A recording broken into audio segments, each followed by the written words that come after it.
Hey there, and welcome to Crime for Sleep. I know you're having trouble falling asleep, so let me keep you company with true crime stories from around the world. Before we dive in, I'm curious, where did you first hear this one? If you enjoy these stories, don't forget to like, comment, and subscribe. Now get comfortable, and let's get into tonight's case. Story 1. It wasn't the first time the phone rang once and then stopped. I knew the routine by heart, a mechanical dance of muted tones and electronic hums filling the quiet air. The mail was already sorted when I arrived, letters stacked neatly, except for one envelope that always seemed thicker than the others. I rarely questioned it. The clock on the wall kept a steady pace, its hands moving in a rhythm that never faltered, always advancing yet never quite reaching somewhere important. I took comfort in its consistency. When I left the office each day, I made sure to lock the door but never checked if the windows were closed. After all, if something was meant to escape, it probably already had. The envelope felt different under my fingertips this particular morning. Not heavier exactly, but denser somehow. The paper stock was the same cream-colored material I'd grown accustomed to, yet when I held it up to the fluorescent light, shadows moved differently across its surface. I set it aside and reached for my coffee, noticing the liquid had already cooled to room temperature despite having just poured it. My supervisor had left a note on my desk requesting a review of the archived files from the basement storage. Nothing unusual about that request, except for the way she'd written it. Her typically precise handwriting appeared rushed, the letters slanting downward as if her hand had grown tired mid-sentence. The paper bore a faint impression from previous writing, ghost words bleeding through from whatever she'd composed before settling on this particular message. The basement smelled of old paper and something else I couldn't identify, a metallic scent that seemed to cling to the back of my throat. The files were organized chronologically, each box labeled with careful precision. I found myself drawn to a section I'd never noticed before, though I'd been down here countless times. The boxes here bore no labels, their surfaces covered with a thin layer of dust that seemed too uniform, too deliberate. Inside the first box, photographs lay scattered between manila folders. Black and white images of empty rooms, abandoned offices, desks cleared of personal items. In one photograph, I recognized the clock from upstairs, its hands frozen at a position I couldn't quite make out. The image quality was poor, as if taken through glass or from a great distance.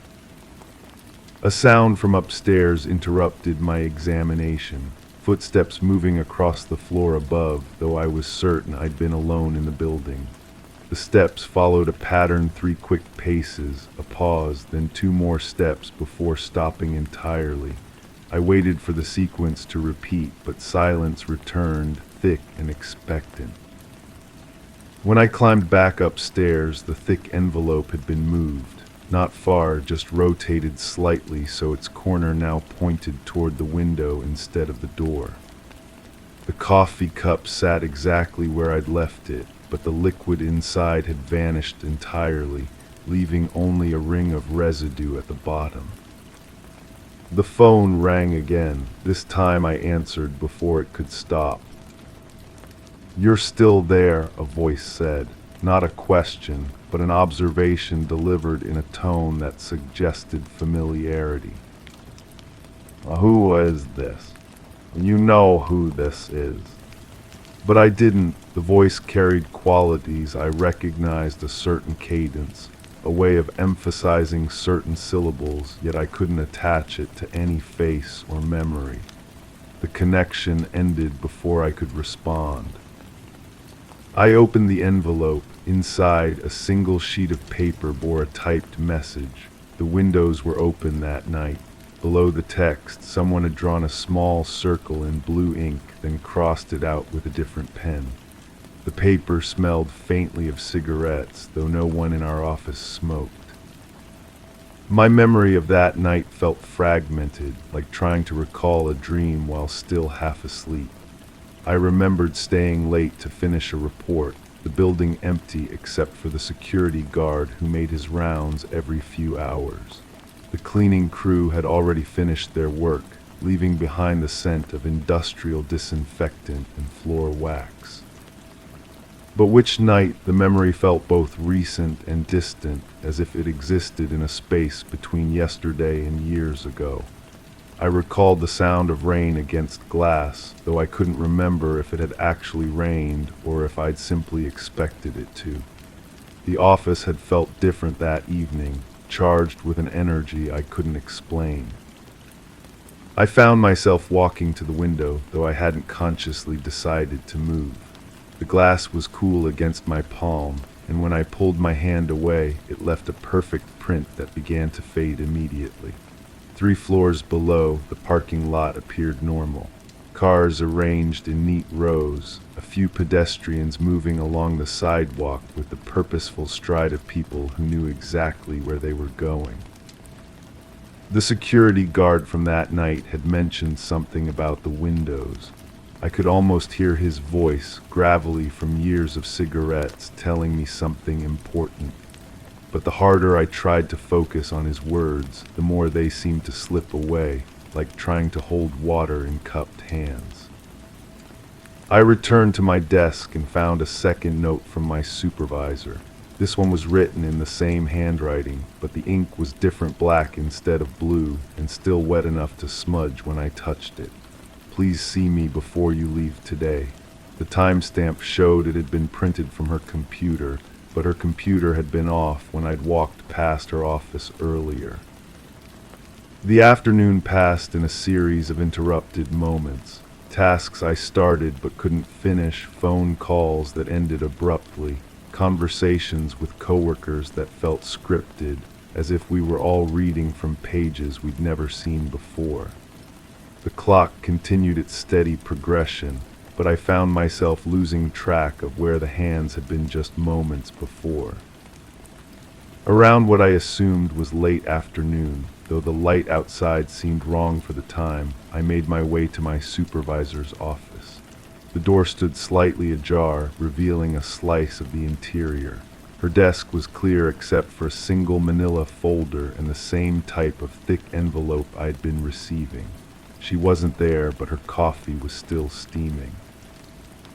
I knocked and waited. No response came, but I could hear the faint sound of papers rustling from inside the office.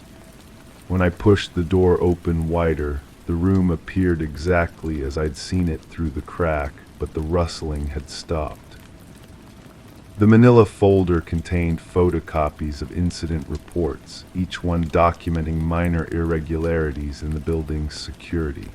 Unlocked doors found locked, locked doors found open.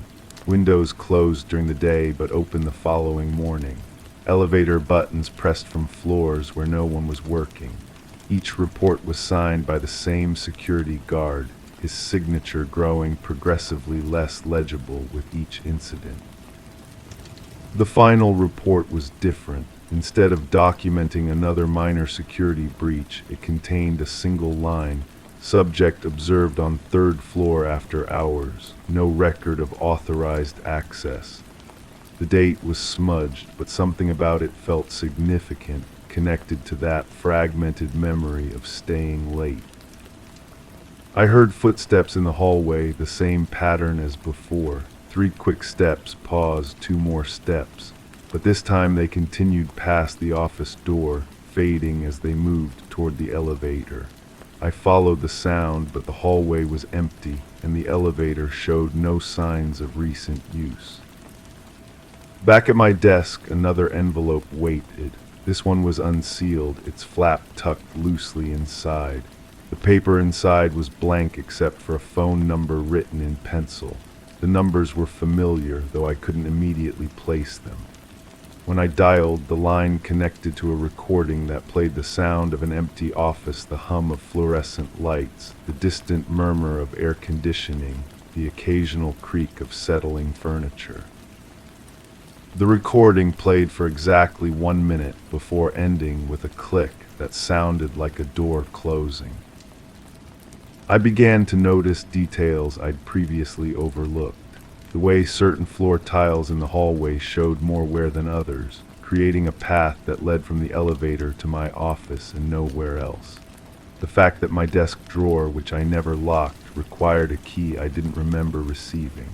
The persistent smell of cigarette smoke that seemed strongest near the windows, despite the building's strict no-smoking policy. The security guard's logbook sat in a drawer of the reception desk, though I wasn't sure how I knew it would be there. His entries painted a picture of increasing concern about after-hours activities. Lights left on in empty offices, computers found running programs no one remembered starting, phones ringing in rooms where the lines had been disconnected. His final entry was dated the same night I'd stayed late, though the specifics of that night remained frustratingly vague in my memory. Third floor subject identified, he'd written. Recommend immediate review of access protocols. Below that, someone had added a note in different handwriting. Matter resolved, no further action required. The phone rang once and stopped. I stared at it, waiting for the pattern to repeat, but it remained silent. The thick envelope on my desk had changed again, not moved this time, but somehow different. When I picked it up, it felt lighter, as if its contents had partially evaporated. Inside the same sheet of paper, but the message had changed. Where it had previously read, the windows were open that night, it now said the windows are always open. The blue circle was still there, still crossed out, but now it was surrounded by other marks, tiny dots arranged in no pattern I could recognize.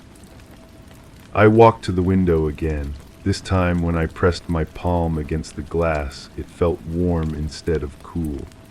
My reflection stared back at me, but something about it seemed wrong.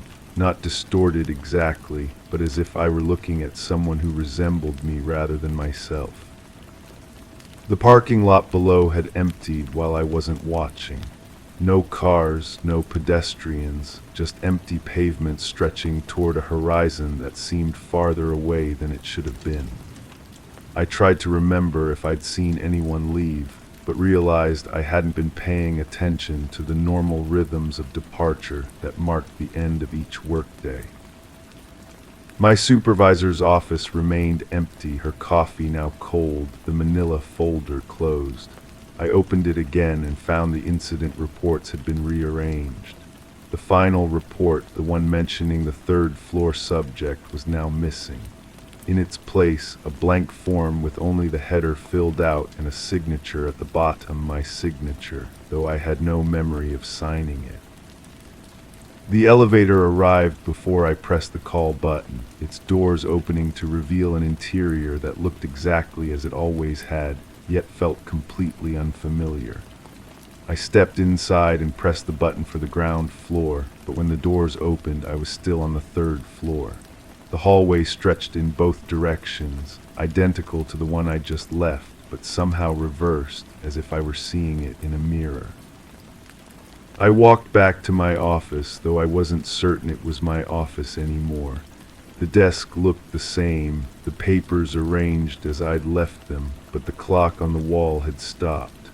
Its hands pointed to a time that felt significant, though I couldn't remember why. The phone rang, I answered immediately. "You understand now," the familiar voice said. "Understand what? Why the windows stay open?" The line went dead, but this time I knew it wouldn't ring again. The thick envelope on my desk was empty now, though I hadn't seen anyone remove its contents. When I looked inside, I found only the faint impression of words pressed into the paper, as if someone had written a message on a sheet that had since been removed.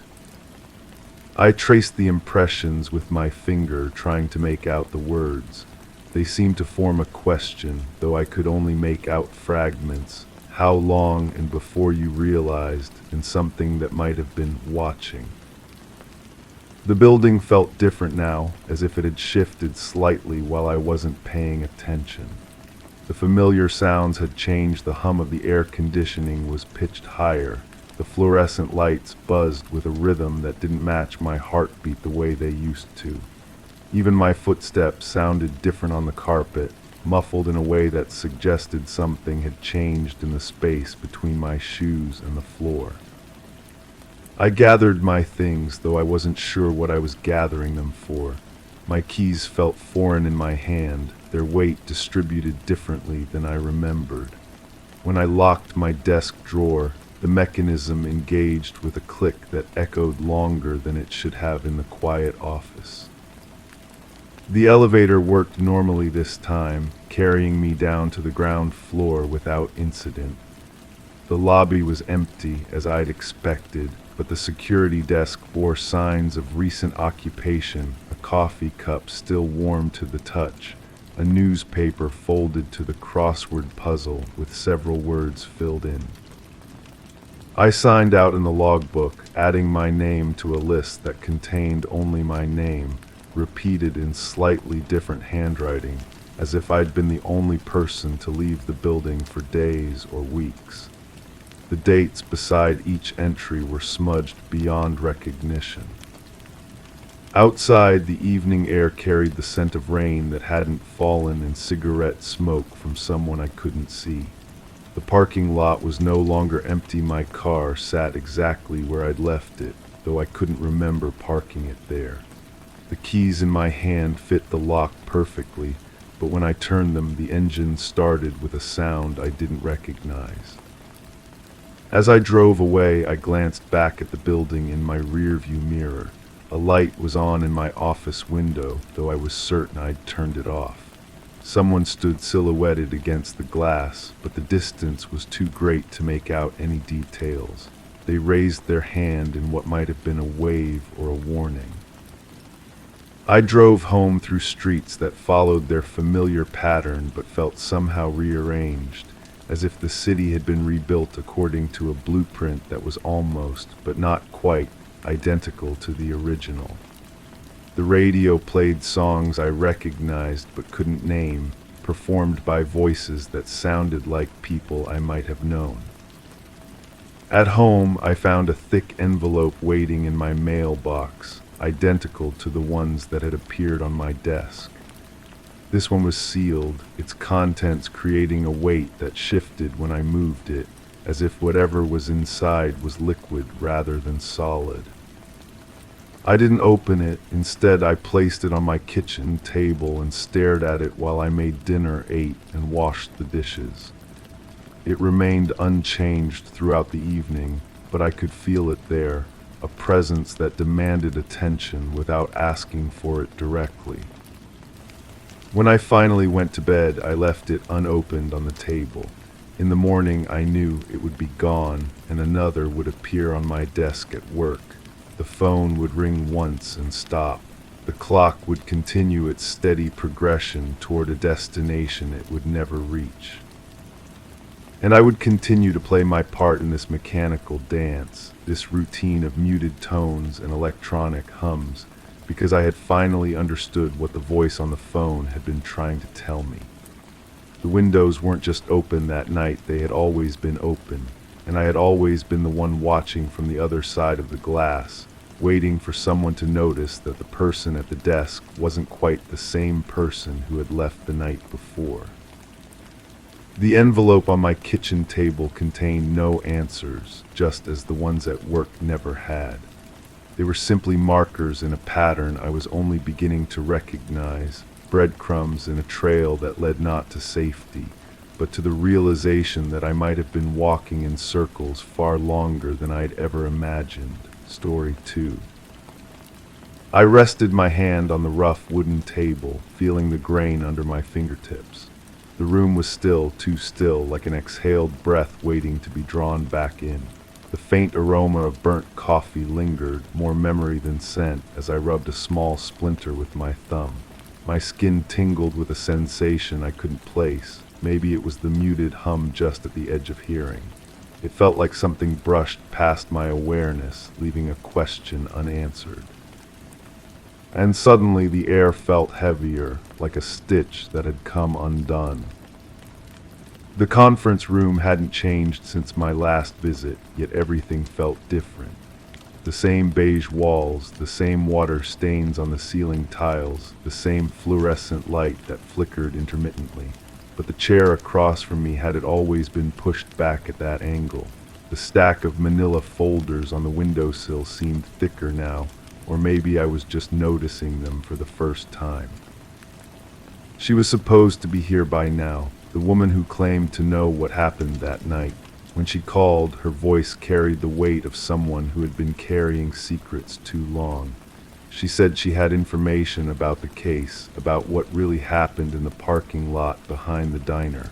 Her words were careful, measured, as if she'd rehearsed them. I pulled out my recorder and set it on the table. The red light blinked once, then held steady. The silence seemed to grow thicker around that small electronic witness. I found myself studying the wood grain again, following the dark lines that curved and branched like rivers seen from above. The door opened with a soft click, and she entered without looking directly at me. Her movements were deliberate but uncertain, like someone walking through their childhood home after decades away. She wore a navy coat that had seen better seasons, and her hands remained buried in the pockets even as she sat down. "Thank you for coming," I said, though something in her posture made me wonder if gratitude was the right response. She nodded toward the recorder. "That thing going to be a problem?" "Only if you want it to be." For the first time, she looked directly at me. Her eyes held a quality I'd seen before in people who'd witnessed things they couldn't quite process. Not fear exactly, but a kind of cautious distance, as if she were viewing the world through thick glass. "I was there that night," she said, "working the late shift. I saw him leave through the back door, saw him walking toward his car." She paused, her fingers working something inside her coat pocket. "But that's not what I told the police." The fluorescent light above us flickered, casting brief shadows across her face. In those moments of dimness, she looked different somehow, younger or older, I couldn't tell which. "What did you tell them?" "That I didn't see anything, that I was in the kitchen the whole time, cleaning up." Her voice carried the flat tone of someone reciting a script they'd memorized but never believed. They seemed satisfied with that. I waited, letting the silence stretch between us. The building's heating system kicked in with a low rumble that seemed to come from somewhere deep in the walls. Outside, I could hear the distant sound of traffic, but it felt muffled, as if the world beyond this room had receded to a safe distance. "He wasn't alone," she continued. "There was someone with him, someone who stayed in the shadows by the dumpster." "Could you see who it was?" She shook her head, but the gesture seemed automatic, practiced. Too dark, but I heard them talking, not the words, just the sound. One voice getting louder, more insistent, the other one staying calm, almost soothing. I found myself leaning forward slightly, drawn by the rhythm of her words. There was something hypnotic about the way she spoke, as if she were describing a dream she'd had repeatedly. "Which voice belonged to him?"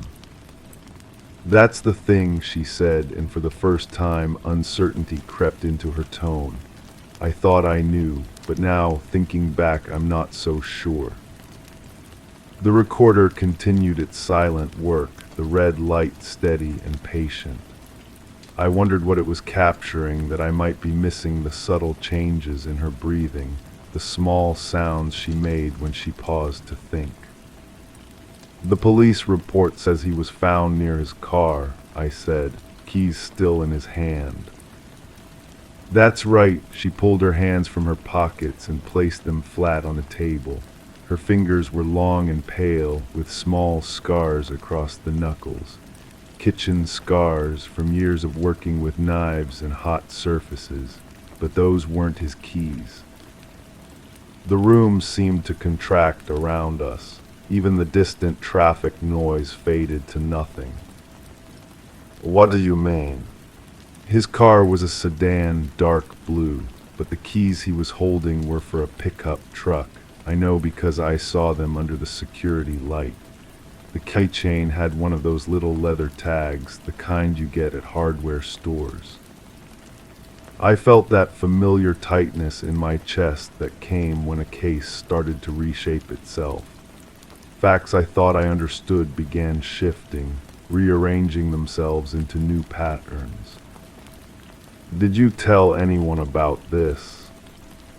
I tried to, called the station the next day, asked to speak to the detective who was handling the case, but when I started to explain, he cut me off, said the case was closed, that they had everything they needed. She traced a pattern on the table with her finger, following the wood grain like I had been doing. He sounded tired, or maybe just done with the whole thing. The heating system cycled off, leaving us in a silence that felt almost solid. I could hear my own heartbeat, steady but somehow too loud. There's something else, she said, her voice dropping to barely above a whisper. The person who was with him that night, I think I've seen them since. Where? Different places, the grocery store, the bus stop near my apartment. Never close enough to be sure, but close enough to notice. She looked up at me, and I saw something in her expression that made my skin prickle. I think they've been watching me. I reached for the recorder, intending to check that it was still running, but stopped myself. The gesture felt too obvious, too much like doubt made visible. Have you considered that it might be coincidence? People cross paths more often than we realize, especially in smaller communities. She smiled, but there was no warmth in it. Maybe, but coincidences don't usually drive the same truck I saw in the parking lot that night. The words hung between us like smoke. I found myself thinking about the keys again, about the small leather tag she described. Such a specific detail, the kind that was either completely fabricated or absolutely true. Can you describe the truck? Older model, white with rust spots along the wheel wells, one of those extended cabs with the little back seats. She paused, her fingers still tracing patterns on the table. There was something hanging from the rearview mirror, but I couldn't make out what it was. I made notes, though I wasn't sure why. The case had been closed, the official version of events sealed away in filing cabinets and computer databases. But something about her certainty, the way she delivered each detail with such precision, made me want to preserve every word. Why now, I asked. Why come forward after all this time? For the first time since she'd sat down, she seemed genuinely surprised by a question. Her hands stilled on the table, and she looked at me as if I'd asked her to explain gravity. Because he's dead, she said simply, and dead people don't get second chances to tell their side of the story. The fluorescent light flickered again, longer this time, casting the room into brief darkness before buzzing back to life. In that moment of shadow, I thought I saw something different in her face, a hardness that hadn't been there before. You cared about him, I said. It wasn't a question. I barely knew him. He came in maybe once a week, always ordered the same thing, coffee, black, and whatever pie we had left from the day's shift. She folded her hands in her lap, a gesture that seemed to close off some part of herself. But he was polite, said please and thank you, left decent tips even when the service was slow. That's not why you're here. She was quiet for so long I began to wonder if she decided not to answer. The building settled around us with small creaks and sighs, the sounds of wood and metal adjusting to temperature changes I couldn't feel. The night it happened, she said finally, he seemed different, nervous maybe, or excited. He kept checking his phone, looking toward the door like he was expecting someone. She met my eyes again, and I saw something there that might have been regret. I thought maybe he had a date, someone special he was meeting. But that's not what happened. No, that's not what happened. The recorder's red light continued to blink steadily, a small electronic heartbeat in the growing tension. I wondered what would happen to this conversation after I left, whether it would become evidence or just another forgotten file in a cabinet somewhere. The person he met, I said, you think you know who it was? She didn't answer directly, but something in her posture shifted. Her shoulders drew together slightly, as if she were bracing against a cold wind. I think, she said carefully, that some people are very good at making others believe what they want them to believe. Including the police. Including everyone. The weight of her words settled over the room like dust. I found myself thinking about the detective who had closed the case, about his tired voice when she tried to call him. Had he been exhausted by the investigation or by something else entirely? The truck you've been seeing, I said, have you tried to get a license plate number? Once, but when I got close enough to read it, the driver pulled away. She paused, her fingers resuming their unconscious tracing of the wood grain. I got the feeling they knew I was watching. What did the driver look like? I never got a clear view. They always seemed to be wearing a hat, or the sun was in my eyes, or they were just far enough away that I couldn't make out details. Her voice carried a frustration that felt genuine. It's like they know exactly how close they can get without being identified. I made another note, though I was beginning to wonder if the act of writing was just a way to keep my hands busy while my mind processed what she was telling me. The story had a dreamlike quality, full of shadows and half-glimpsed figures that made it difficult to grasp. Have you considered going to the police again with what you've told me? She laughed, but the sound held no humor.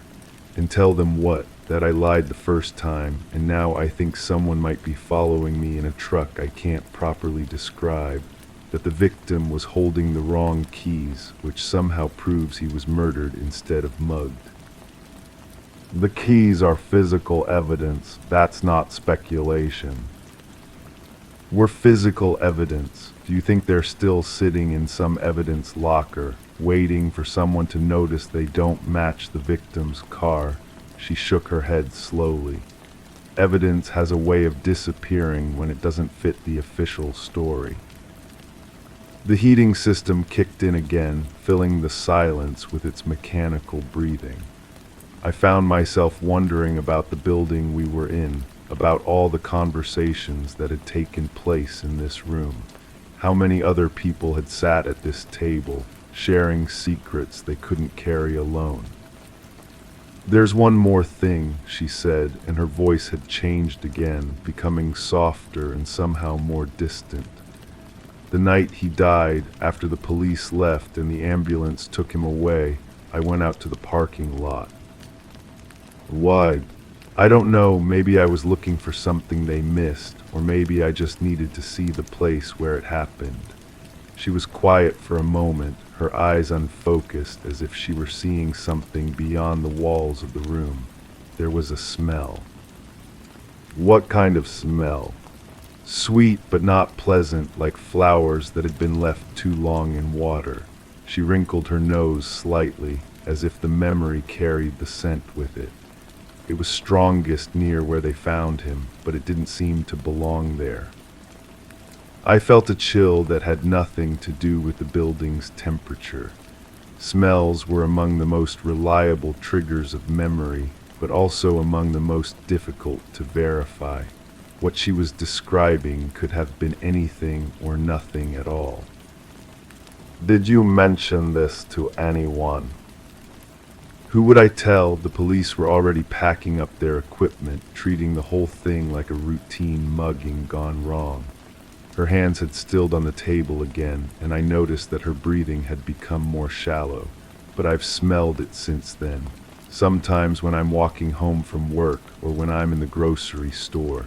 Always faint, always just at the edge of what I can detect. The same smell. I think so. It's hard to be certain with something like that. She looked directly at me again, and I saw something in her eyes that might have been a plea, but it makes me feel like I'm being watched. The recorder continued its patient work, capturing words and silences with equal indifference. I wondered what a jury would make of this conversation, whether they would hear truth or paranoia in her carefully measured phrases. You said you think you know who was with him that night, I said. Do you want to tell me who you suspect? For the first time since she'd entered the room, she seemed genuinely afraid. Her hands moved back to her coat pockets, and she glanced toward the door as if calculating the distance.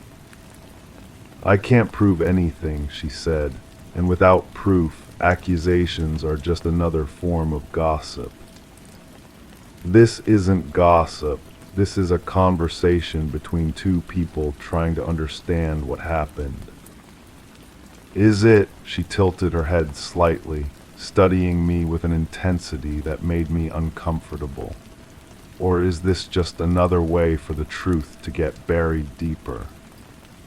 The question caught me off guard. I realized I'd been so focused on her story, on the details and contradictions she was presenting, that I hadn't considered my own role in what was happening. Was I helping to uncover the truth, or was I just another link in a chain of people who would ultimately do nothing? I want to understand what happened, I said, though even as I spoke the words, I wondered if that was entirely true. Understanding and acting are different things, she said. I've spent months understanding what I saw that night, but understanding doesn't bring anyone back from the dead. The fluorescent light flickered again, and in the brief moment of darkness, I thought I heard something, a sound like footsteps in the hallway outside. But when the light steadied, the building was quiet again.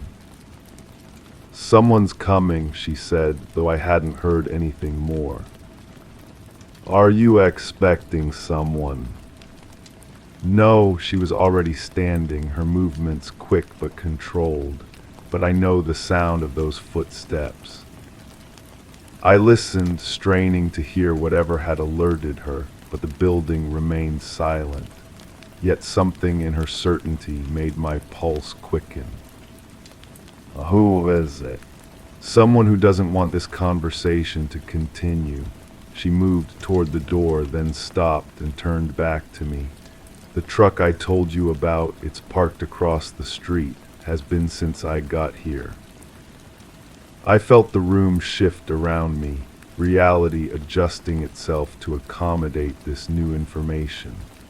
The conversation we'd been having suddenly felt less like an interview and more like something else entirely. How do you know? Because I've been watching for it.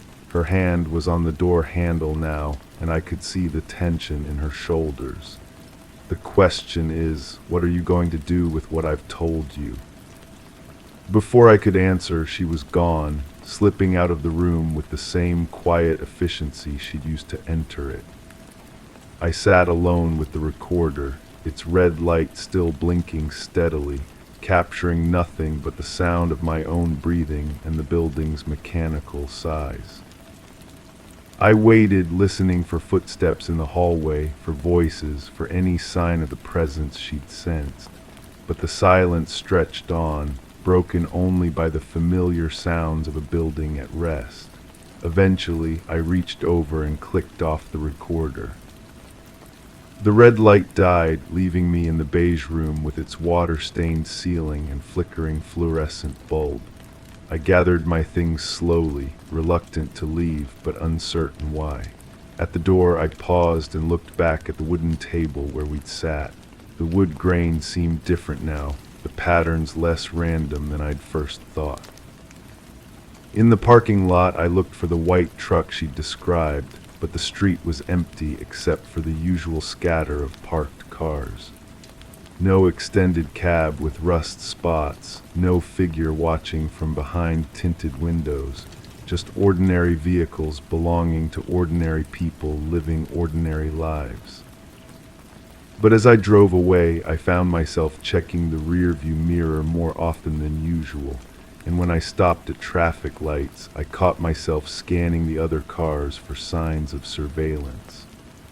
The smell she described sweet but unpleasant, like flowers left too long in water, seemed to linger in my memory, though I couldn't recall ever encountering it myself. That night I played back the recording, listening to our conversation with the detachment that distance provides. Her voice sounded different through the small speaker, less certain, more fragile, but the details remained consistent, each fact delivered with the same careful precision. The keys that didn't match the car, the figure in the shadows, the truck that appeared and disappeared like a ghost made of metal and rust, and underneath it all, the persistent suggestion that truth was something fluid, subject to interpretation and revision by those with the power to shape it. I never saw her again, though I found myself looking for her in the places where people carry secrets, coffee shops with dark corners, bus stops where strangers wait in silence, grocery stores where the fluorescent lights buzz with the same mechanical persistence as the recorder that captured our conversation. Sometimes when the wind is right and I'm walking alone, I think I catch a trace of that sweet, unpleasant smell she described. But it's always just at the edge of perception, gone before I can be certain it was ever really there. Like so many things in this story, it exists in the space between certainty and doubt, where truth becomes a matter of faith rather than fact. The case remains officially closed, the victim's death filed away under the broad category of random violence that cities use to explain the inexplicable.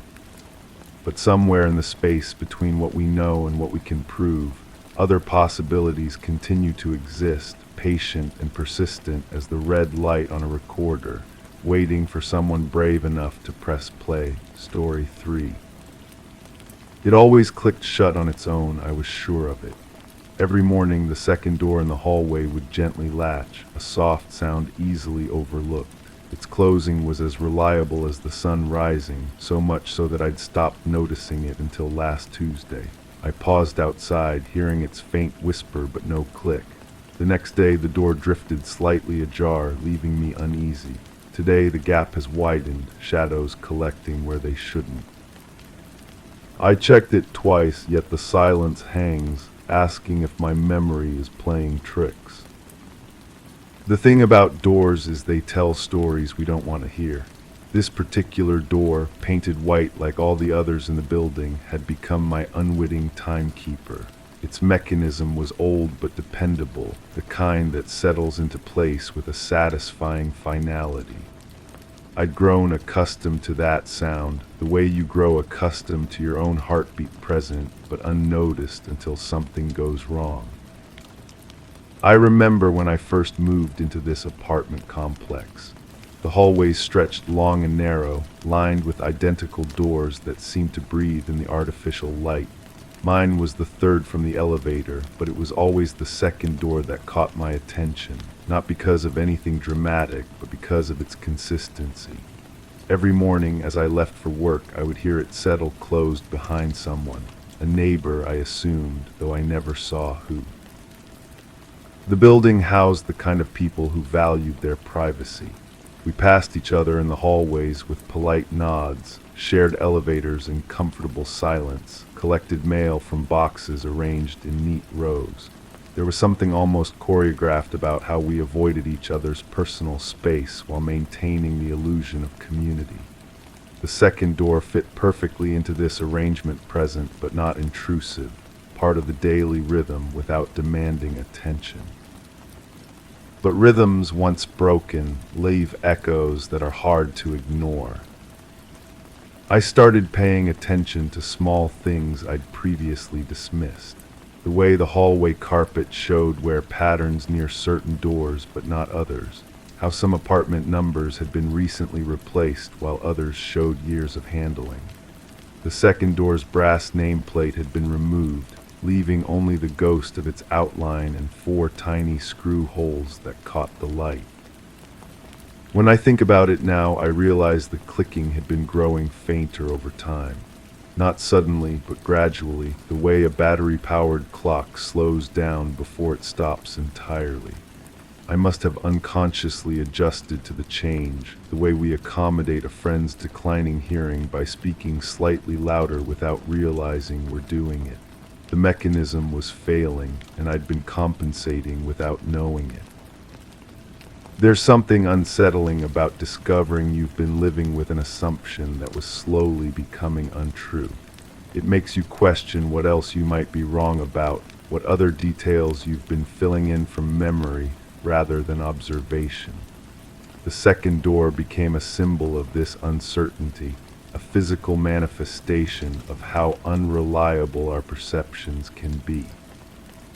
I began to linger in the hallway, pretending to check my mail or fumble with my keys while watching that door from the corner of my eye. The gap remained constant, not wide enough to see inside, but wide enough to suggest secrets. Sometimes I thought I heard movement from within, the soft shuffle of footsteps on carpet or the distant murmur of a television. Other times, the silence was so complete it seemed deliberate, as if someone was holding their breath on the other side. The building manager, when I finally worked up the courage to ask, seemed genuinely puzzled by my inquiry. She checked her records twice, running her finger down columns of names and apartment numbers with the practiced efficiency of someone who'd done this countless times before. The second door, according to her files, had been vacant for months. The previous tenant had left without notice, abandoning their lease and leaving behind only a few pieces of furniture that had been donated to charity. This information should have been reassuring, but instead it deepened my unease. If the apartment was empty, what had been causing the door to close each morning? Air pressure from the heating system, perhaps, or the settling of the building's foundation. These explanations made logical sense, but they felt inadequate somehow, like trying to explain away a feeling that had grown too large for simple reasoning. I found myself creating elaborate theories to account for what I'd been hearing. Maybe the building's ventilation system created pressure changes at specific times. Maybe the door's hinges were warped in such a way that temperature fluctuations caused it to move. Maybe I'd been confusing sounds from other apartments, my brain automatically attributing them to the most likely source. Each explanation seemed plausible until I examined it closely, at which point it would crumble under the weight of its own assumptions. The gap in the door became my obsession. I measured it with my eyes each time I passed, noting whether it had changed since my last observation. Sometimes it seemed wider, sometimes narrower, though I could never be certain whether the variation was real or imagined. I considered pushing it closed myself, but something held me back, a superstitious reluctance to interfere with whatever process was unfolding. Late at night, lying in bed, I would listen for sounds from the hallway. The building had its own vocabulary of creaks and sighs, the language of wood and metal expanding and contracting with temperature changes. But occasionally I heard something that didn't fit the pattern, a soft thud, like something being set down carefully, or a whisper of fabric against a wall. These sounds were so faint they might have been imaginary, but they kept me awake nonetheless, straining to hear what might come next. I began to research the building's history, spending hours at the local library scrolling through newspaper archives and property records. The complex had been built decades ago as affordable housing, nothing remarkable in its construction or early years. There had been the usual minor incidents, noise complaints, maintenance issues, the occasional domestic dispute, but nothing that would explain my growing sense of unease. The more I learned, the more ordinary everything seemed, which somehow made it worse. I wanted there to be a story, a reason for my fixation on the second door. Instead, I found only the mundane details of urban life, the accumulation of small dramas and minor inconveniences that make up the history of any residential building. My obsession began to feel embarrassing, a sign that I was losing perspective on what actually mattered. But I couldn't stop watching the door. I started varying my routine, leaving at different times to see if the pattern would change. Sometimes I left early, sometimes late, sometimes doubled back after pretending to leave. The door remained consistently ajar, its gap like a partially closed eye that seemed to be watching me in return. I never saw anyone enter or exit, never caught a glimpse of movement in the darkness beyond the threshold. The building's other residents began to notice my behavior. I caught them glancing at me with the kind of polite concern reserved for neighbors who might be developing an eccentricity. Their looks made me self-conscious, but not enough to stop. The second door had become a puzzle I couldn't abandon, even as I recognized that my attempts to solve it were becoming increasingly irrational.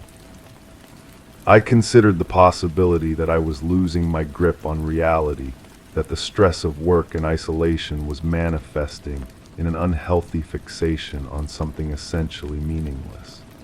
This explanation had the virtue of being both simple and probably true, but it didn't diminish my compulsion to understand what was happening. If anything, the fear that I might be imagining things made me more determined to find concrete evidence of what I was experiencing. One evening, I decided to test my sanity by placing a small piece of tape across the door gap. If the door moved during the night, the tape would be disturbed. If it remained in place, I would know that the movement existed only in my mind. It was a crude experiment, but it promised to provide the kind of objective data I desperately needed. The next morning, the tape was gone. This discovery should have been definitive, but instead it raised new questions. Had someone removed the tape deliberately, or had it simply fallen off? Was its disappearance evidence of the door's movement, or proof that I was being observed and my actions countered by an unseen presence?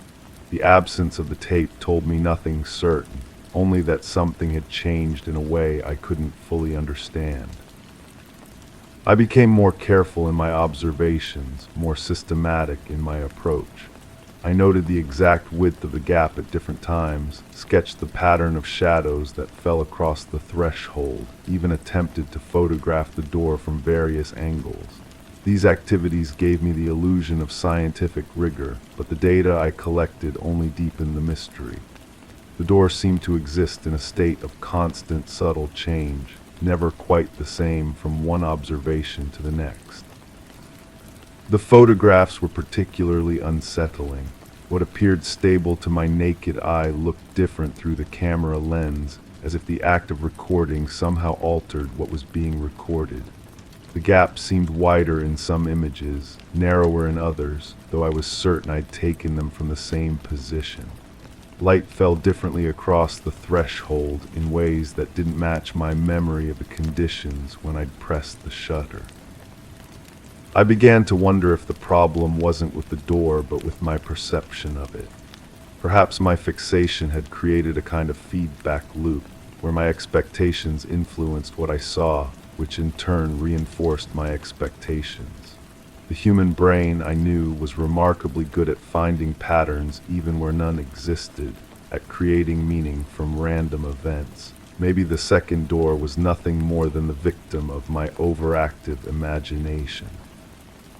But even this explanation felt incomplete. It accounted for my psychological state, but not for the physical evidence: the missing tape, the variations in the photographs, the subtle but measurable changes in the door's position. Something was happening, even if I couldn't determine exactly what or why. The challenge was distinguishing between what was real and what I was projecting onto reality. As weeks passed, my obsession began to affect other areas of my life. I found myself distracted at work, my attention drifting back to the second door even during important meetings. Friends noticed my preoccupation and began asking questions I couldn't answer without sounding unhinged. How do you explain that you've become fixated on a door that may or may not be behaving normally?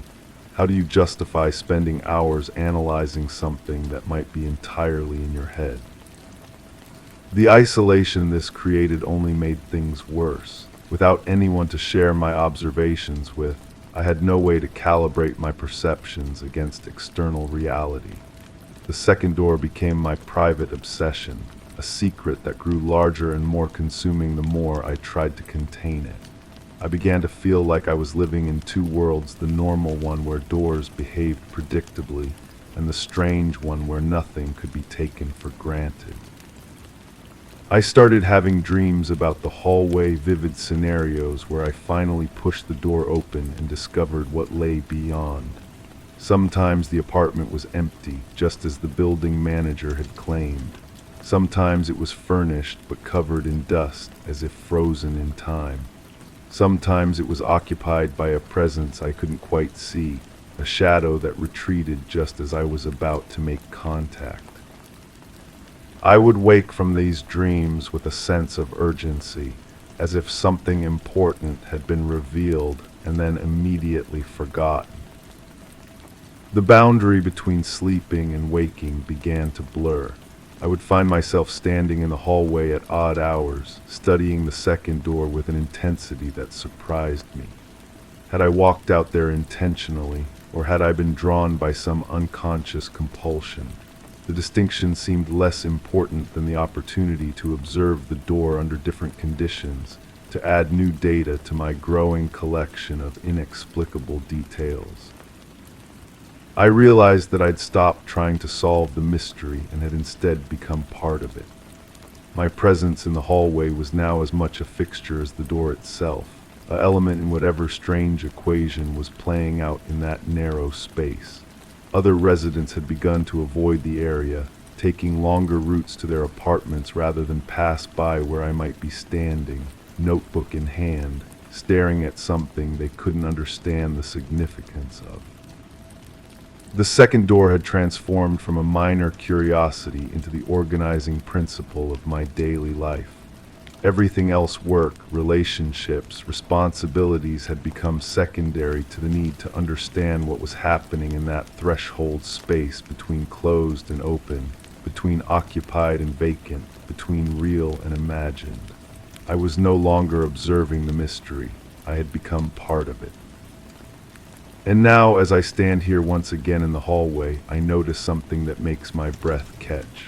The door is moving, so slowly that the motion is almost imperceptible, not closing as it used to, but opening wider, revealing more of the darkness beyond.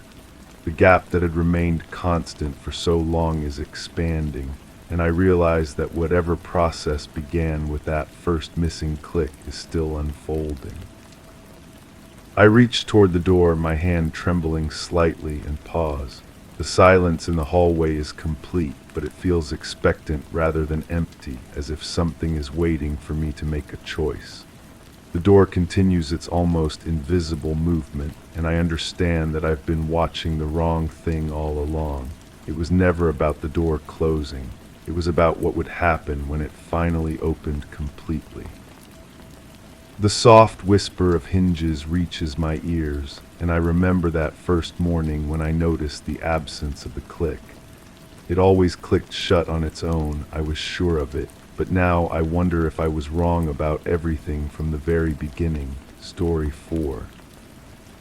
The soft click of a latch closing reached my ears, though I stood alone in the empty hallway. The polished wood beneath my feet was steady, yet the familiar sound tugged at a part of my mind cloaked in shadow. I turned to see, expecting nothing because nothing should be there. Still, my gaze was drawn to the door at the end, the one seldom used, its handle glinting in the dim light. The air felt thicker as the memory surfaced an echo from a place I couldn't quite place. I froze, knowing this sound was impossible here and now, yet its presence felt like a promise. There was no avoiding where it led. The house had been in my family for generations. I knew every creak, every settling sound, every way the wind whistled through the gaps in the old window frames. That door led to what we called the study, though nobody had studied anything in there for decades. Dust motes danced in the afternoon light that filtered through heavy curtains, and the smell of old leather and forgotten papers lingered like incense. I had come back to settle affairs after the funeral. Simple enough, sort through belongings, decide what to keep, what to donate, what to discard. The lawyer had been clear about the timeline, and I had approached the task methodically.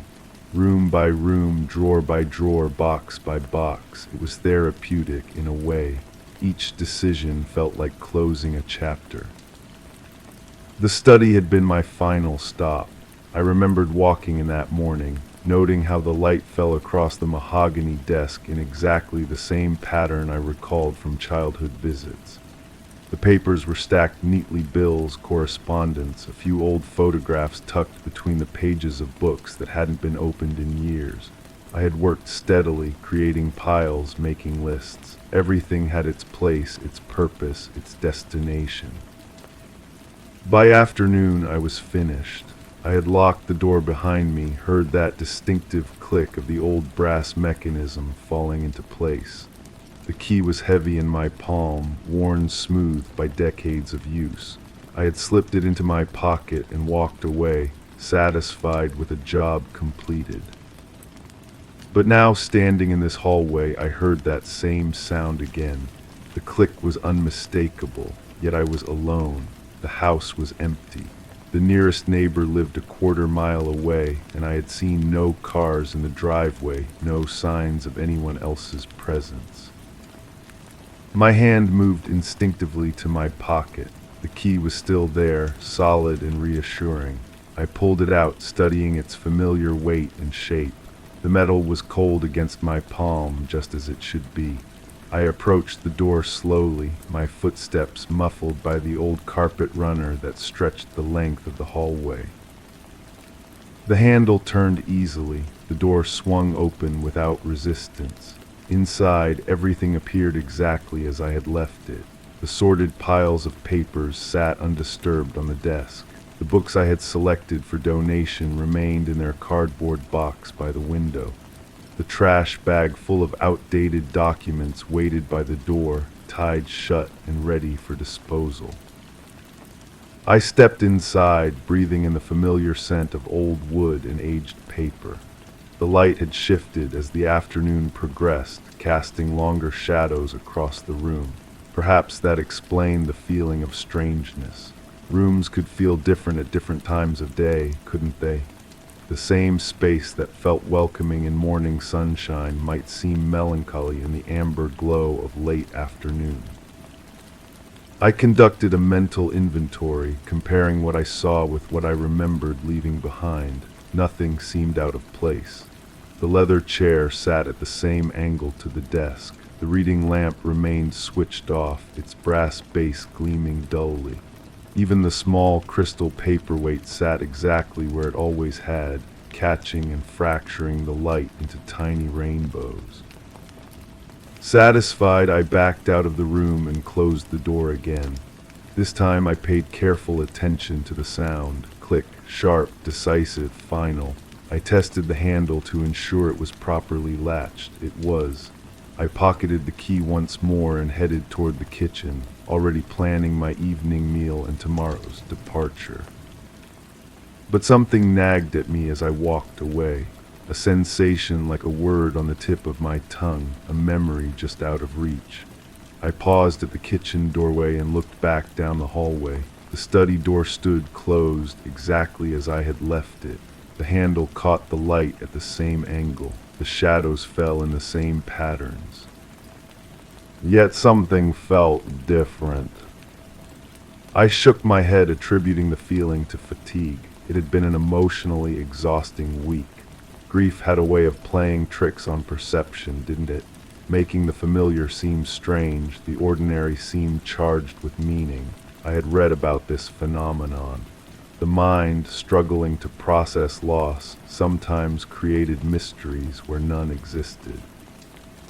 I prepared a simple dinner and ate it at the small table by the kitchen window, watching the sun sink lower toward the horizon. The house settled around me with its usual collection of small sounds, the refrigerator cycling on, the old pipes expanding, the floors adjusting to the cooling air. Comfortable sounds, predictable sounds. Nothing like that click. As darkness gathered outside, I found myself drawn back to the hallway. I told myself I was simply doing a final security check before bed, ensuring all doors were properly locked, all windows secured. But my feet carried me directly to the study door, and my hand went immediately to the handle. It turned. The door swung open, revealing the darkened room within. I fumbled for the light switch, and the overhead fixture bathed everything in harsh white light. The room looked exactly as it had hours earlier, exactly as I had left it after my afternoon check, exactly as it should. But the smell was wrong. Instead of the expected mustiness of old leather and paper, I caught something else, something faint but distinct, a scent that reminded me of rain on hot pavement, of ozone before a storm, fresh and electric and completely out of place in this sealed, stale room. I stepped inside, breathing deeply, trying to identify the source. The windows were closed and locked just as they had been all day. The air conditioning hadn't run since morning. There was no logical reason for any change in the room's atmosphere. I walked to the desk and looked down at my carefully sorted papers. In the harsh overhead light, they seemed different somehow. Not moved exactly, but changed. As if someone had picked them up, examined them, and replaced them just slightly off from their original positions. The angles were wrong by degrees so small they might have been imagination. The photograph caught my eye. It sat atop the stack of personal documents, a black and white image I remembered from earlier. A family portrait, formal and posed, taken decades before my birth.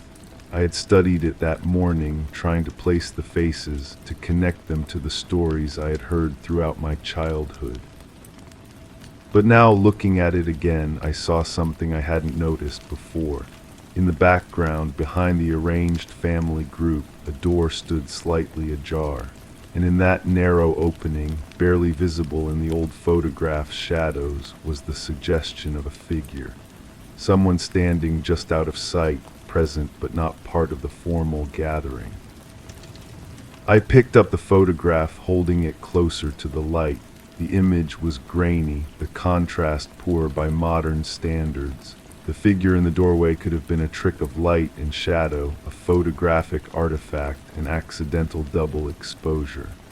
But the more I stared, the more solid it seemed, the more intentional, the more familiar. I set the photograph down with trembling fingers. The room suddenly felt too warm, too close. The electric smell was stronger now, almost overwhelming.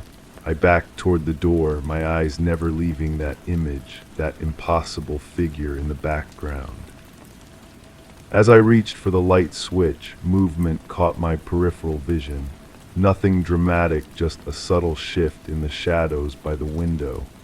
I turned, expecting to see the curtain stirring in a breeze that couldn't exist, or perhaps a tree branch casting moving patterns through the glass. Instead, I saw the cardboard box I had packed with books. It sat in the same spot where I had placed it, but the flaps were open. not torn or disturbed, but simply open, as if someone had carefully unfolded them to examine the contents. I approached slowly, my heart beating faster with each step. The books inside were the same ones I had selected that morning. Old textbooks, outdated reference volumes, a few novels with cracked spines and yellowed pages. Nothing valuable, nothing important, nothing that would interest anyone. But they had been disturbed, I was certain of it now. The careful arrangement I remembered, the logical stacking by size and subject, had been altered. Someone had gone through these books, handling them, perhaps reading them, before replacing them in approximately the same order. But who and when and why? I lifted out the top volume, a handbook of some kind with a faded green cover. As I opened it, something fluttered to the floor, a piece of paper, folded small and wedged between the pages. I bent to retrieve it, noting that my hands were shaking now, that my breath was coming faster. The paper was old, yellowed at the edges, written in a hand I almost recognized. The ink was faded but still legible, the words carefully formed in the style of an earlier generation. It was a note, brief and cryptic. The door remembers what we choose to forget. I read it twice, 3 times, trying to make sense of the message. The handwriting tugged at my memory, familiar in the way that half-remembered dreams are familiar. I had seen this script before, but where, when? The photograph on the desk seemed to pulse in my peripheral vision, drawing my attention back to that shadowy figure in the doorway.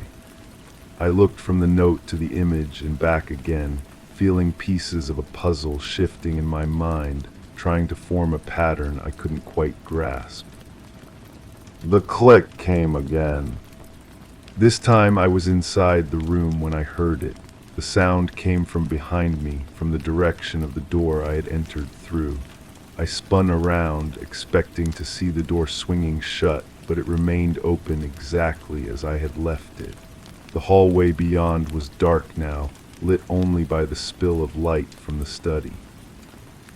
But I had heard it, that distinctive sound of the latch engaging, metal sliding into metal, the final settling of the mechanism. The same sound that had brought me here in the first place. I walked to the doorway and peered out into the hall. Nothing moved in the shadows. No other doors stood open. No windows rattled in phantom breezes. The house was as still and silent as a tomb. Yet something had changed. The air itself felt different, charged with possibility and threat. The familiar hallway seemed longer now, stretching away into darkness that felt deeper than mere absence of light. The other doors along its length, bedroom, bathroom, linen closet, appeared somehow more solid, more present, as if they were holding secrets behind their ordinary facades. I stepped back into the study and closed the door firmly behind me. The click was sharp and reassuring. I tested the handle to ensure it was properly latched, then leaned against the door, trying to calm my racing heart. The room felt safer with the door closed, more contained. The electric smell was fading, replaced once again by the expected mustiness. The books sat quietly in their box. The papers rested in their neat piles. Everything was returning to normal, to the way things should be. But the photograph still lay on the desk, and that shadowy figure still lurked in its background.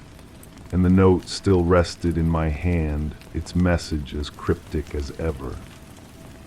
The door remembers what we choose to forget. What door? This door, the door in the photograph, some other door entirely.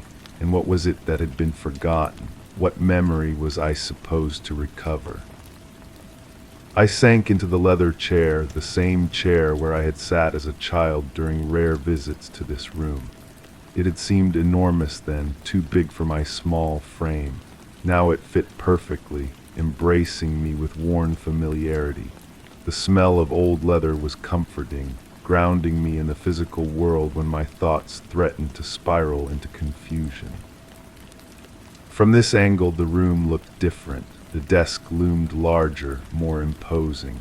The window seemed farther away. The door I had just closed and locked appeared to be in the wrong place entirely. I blinked hard, rubbing my eyes, telling myself that fatigue and stress were playing tricks with my perception. But when I looked again, the wrongness remained. The proportions of the room seemed subtly altered, as if I were seeing it through a funhouse mirror that distorted space rather than reflection. The photograph drew my attention again. From this new angle, the family group looked different too. What I had taken for a formal portrait now seemed more like a gathering of strangers, people who happened to be in the same place at the same time but shared no real connection. Their expressions, which had seemed pleasant and composed in my earlier viewing, now appeared strained, artificial. And the figure in the doorway was clearer now. Not sharp, not detailed, but undeniably present, undeniably human, undeniably watching. I stood abruptly, the chair creaking in protest. The room spun slightly, then settled. I was more tired than I had realized, more affected by the day's emotions. What I needed was sleep, rest, a chance for my mind to process everything that had happened. But first, I needed to understand about the door. I approached it slowly, noting how solid it appeared, how normal. The brass handle gleamed in the overhead light. The wood was smooth and unmarked. There was nothing sinister about it, nothing that should have caused the strange sounds I kept hearing. I grasped the handle and turned it. The mechanism moved smoothly, well-oiled and properly maintained. I opened the door a few inches and peered out into the hallway. Darkness greeted me, deeper now than it had been minutes earlier. The air that drifted in was cool and still. I opened the door wider and stepped into the hallway. The floorboards were solid beneath my feet, the walls straight and true. Everything was exactly as it should be in a house I had known all my life. But as I stood there in the darkness, another memory surfaced. Not clear, not complete, but persistent. A memory of standing in this same hallway, in this same darkness, listening to that same click. But not now, not today, long ago when I was much younger, much smaller. The memory was fragmentary, like pieces of a broken mirror that reflected only portions of the whole. I remembered the sound of the latch. I remembered the feeling of being alone in the dark. I remembered the certainty that someone else was there, just out of sight, just beyond perception. But I also remembered being told it was imagination, being assured that old houses made strange sounds, that children often heard things that weren't really there, being comforted and dismissed in the same gentle words. Had I forgotten something important? Had I chosen to forget? I closed the study door and heard the familiar click, but this time the sound seemed to echo, as if it were bouncing off surfaces that shouldn't exist, traveling through spaces that couldn't be there. The echo went on longer than it should have, fading gradually into a silence that felt heavier than mere quiet. I made my way through the dark house to my temporary bedroom, guided more by memory than sight. The bed welcomed me, soft and familiar, but sleep, when it finally came, was restless and full of dreams I couldn't quite remember upon waking. Morning brought no clarity, only new questions. The study door stood open when I came downstairs, though I was certain I had closed it the night before.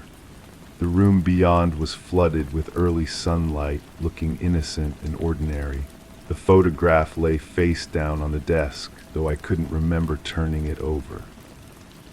I approached cautiously, my bare feet silent on the cold floor. The room smelled of dust and old paper exactly as it should.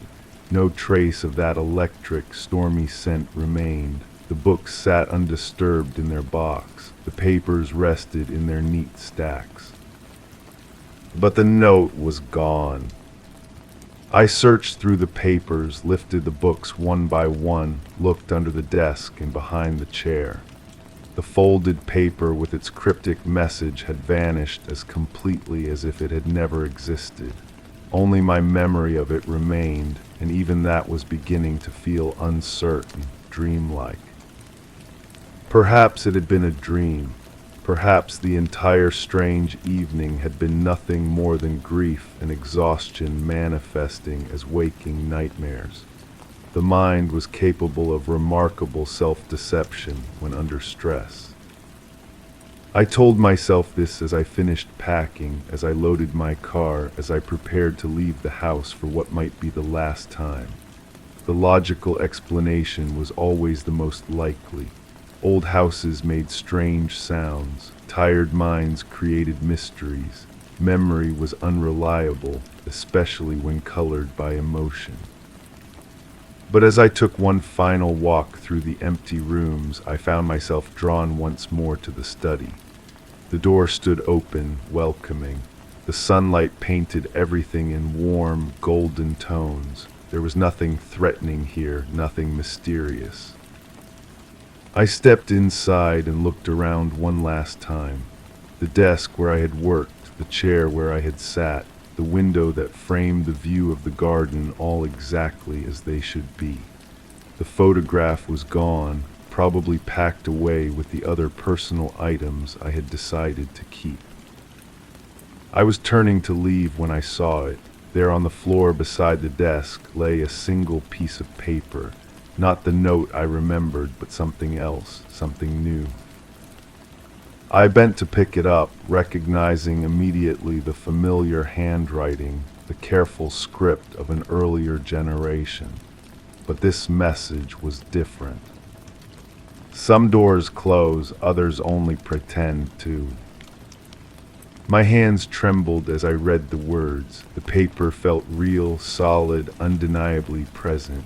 The ink was fresh, as if it had been written moments before. But that was impossible. I was alone in the house. I had been alone since my arrival. I looked up from the note to find the room subtly changed once again.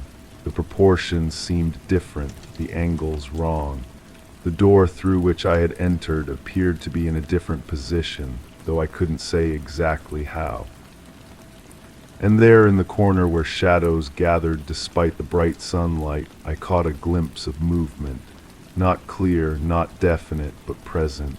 A figure standing just at the edge of perception, watching, waiting. I blinked and it was gone. The room returned to normal. The shadows fell where they should. The door stood in its proper place. Everything was exactly as it had been. But the note remained in my hand, solid and real and impossible to explain. I backed toward the door, my eyes scanning the room for any sign of the presence I had sensed. Nothing moved, nothing stirred. The dust motes danced peacefully in the sunbeams, and the old house settled around me with familiar sounds. Yet I knew with a certainty that defied logic that I was not alone. Had never been alone. The door might close, the latch might click, the key might turn in the lock. But some barriers existed only in our minds, and some presences transcended the physical laws that governed ordinary reality. As I reached the threshold, I turned back for one final look. The study appeared empty, peaceful, bathed in morning light.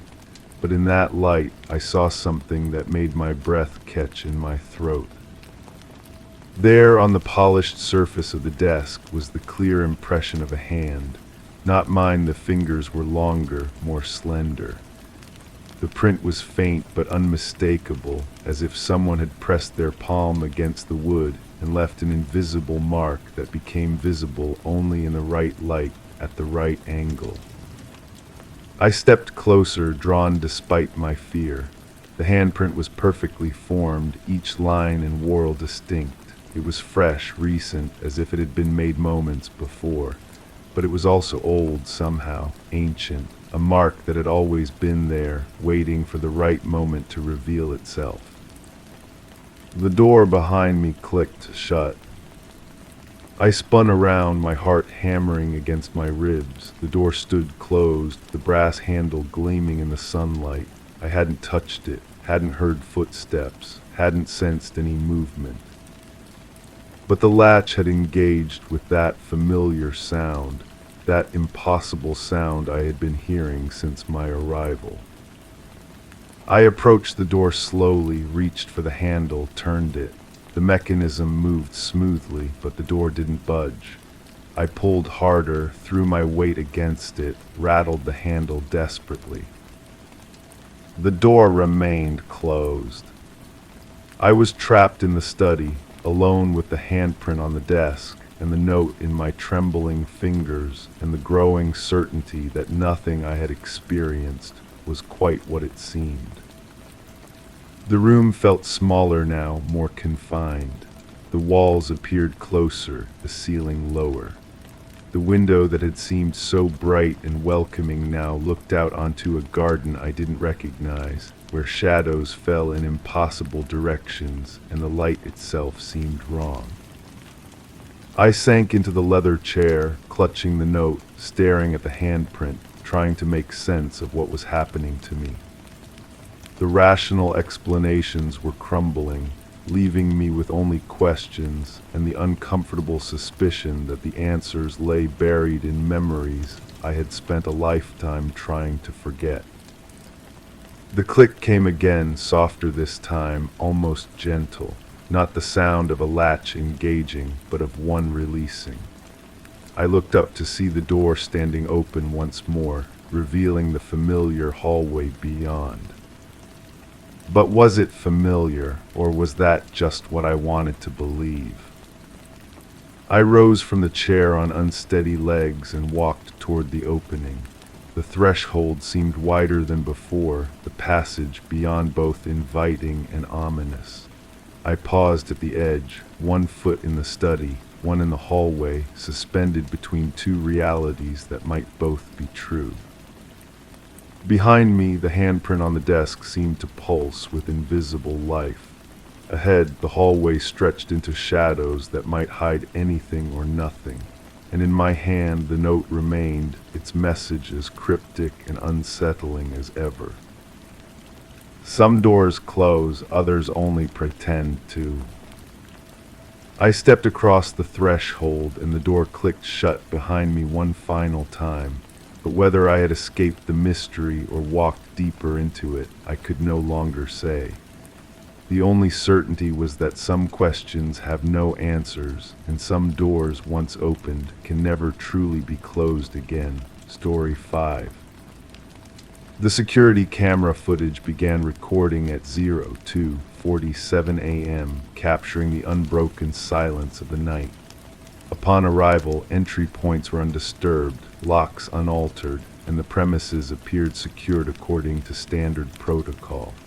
The main hallway was devoid of any foreign objects, and all usual items were accounted for in their expected positions. The surveillance audio track registered a continuous low-frequency hum, characteristically absent in prior recordings, persisting for 17 minutes. Furniture arrangement remained consistent with previous documentation. Electricity usage logs showed no abnormal spikes. HVAC systems operated within normal parameters as per the maintenance log.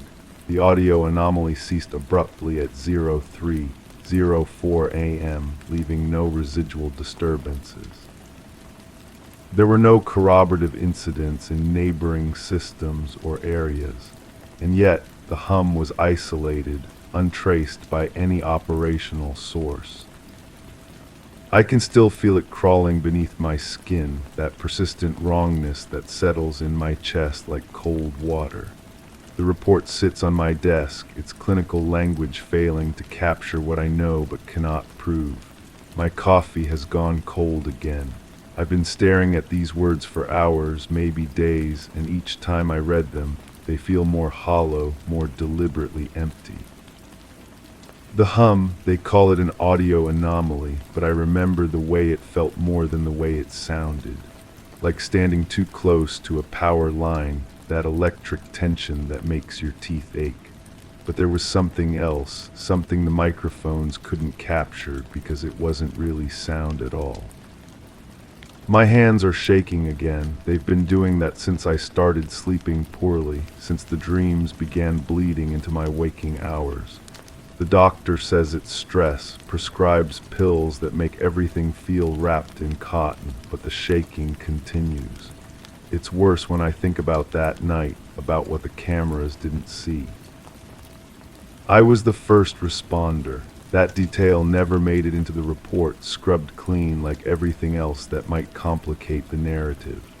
The call came through dispatch around 4 in the morning, a routine alarm check that should have been nothing more than a faulty sensor or a power fluctuation.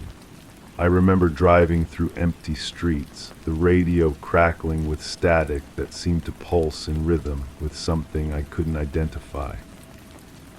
The building looked normal from the outside. 3 stories of brick and glass, windows dark except for the emergency lighting that cast everything in that sickly amber glow. I'd been there before on similar calls, knew the layout, the usual trouble spots. But as I approached the main entrance, something felt different. The air itself seemed thicker, more resistant, like walking through invisible cobwebs. My flashlight beam cut through the darkness of the lobby, illuminating familiar furniture arranged in familiar patterns. Everything exactly where it should be, exactly as documented. But the silence wasn't right. Buildings have their own sounds, their own breathing patterns of settling wood and humming electronics. This silence felt deliberate, imposed rather than natural. The hum started as I reached the 2nd floor. Or maybe it had been there all along and I only noticed it then. Memory is unreliable, especially when you're trying to reconstruct something that your mind keeps insisting never happened. The sound seemed to come from everywhere and nowhere, a vibration that resonated in my bones more than my ears. I found myself pausing on the stairwell, one hand on the railing, trying to locate its source. The security office was on the 3rd floor. Standard procedure required me to check the system logs, verify that no actual breach had occurred. But with each step upward, the hum grew more pronounced, more present. It wasn't getting louder exactly, but deeper, more intimate, like it was syncing with my heartbeat, or maybe my heartbeat was syncing with it. I keep trying to remember what I saw in that office, but the images come in fragments, pieces of a puzzle that refused to align. The monitors were all functioning, displaying their grid of camera feeds in perfect clarity. Empty hallways, vacant rooms, everything as it should be. But something was wrong with the timestamps. They flickered occasionally, jumping backward by a few seconds before correcting themselves. The audio equipment registered the hum as a flat line on the spectrum analyzer, a consistent frequency that shouldn't have been there. I adjusted the filters, ran diagnostics, checked every possible source. Nothing. The sound existed but had no origin, no explanation that fit within the boundaries of normal experience. That's when I noticed the temperature. The office should have been warm, stuffed with electronics and poor ventilation. Instead, it felt cold, not the sharp cold of winter, but something more organic, more alive. My breath began to mist slightly, and I found myself pulling my jacket tighter around my shoulders. The thermostats throughout the building registered normal readings, but my body knew better. I started reviewing the camera footage from earlier that evening, scrubbing backward through hours of empty corridors and static rooms. Nothing unusual, nothing that would explain the alarm or the hum or the creeping sensation that I was being watched by something just outside the range of the camera's vision. But then I saw it, or thought I saw it, a shadow that moved wrong, too fluid for a person, too purposeful for a trick of the light. It appeared in the corner of one feed for maybe 3 frames before vanishing, leaving me to wonder if I'd imagined the whole thing. I replayed the sequence dozens of times, but the shadow refused to materialize again, as if it knew I was looking. The hum stopped abruptly while I was focused on the monitor. The silence that followed was even more unsettling than the sound had been, like the building itself had stopped breathing. I sat in that cold office, surrounded by screens showing empty rooms, and felt more alone than I'd ever felt in my life.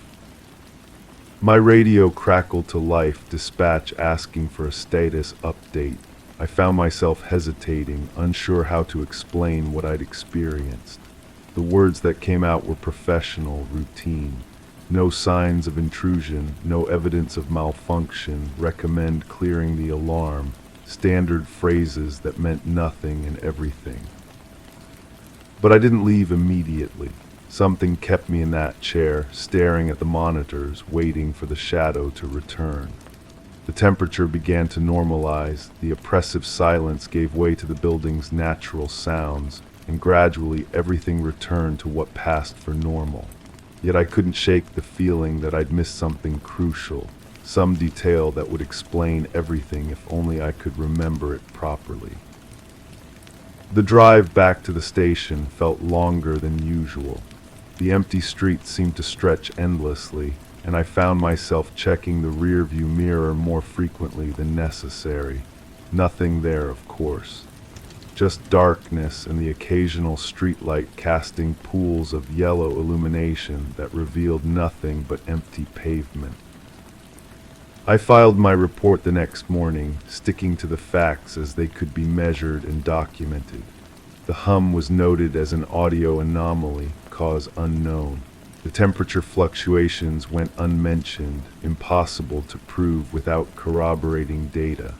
The shadow became a possible equipment malfunction, a glitch in the recording system that would be investigated by technical support.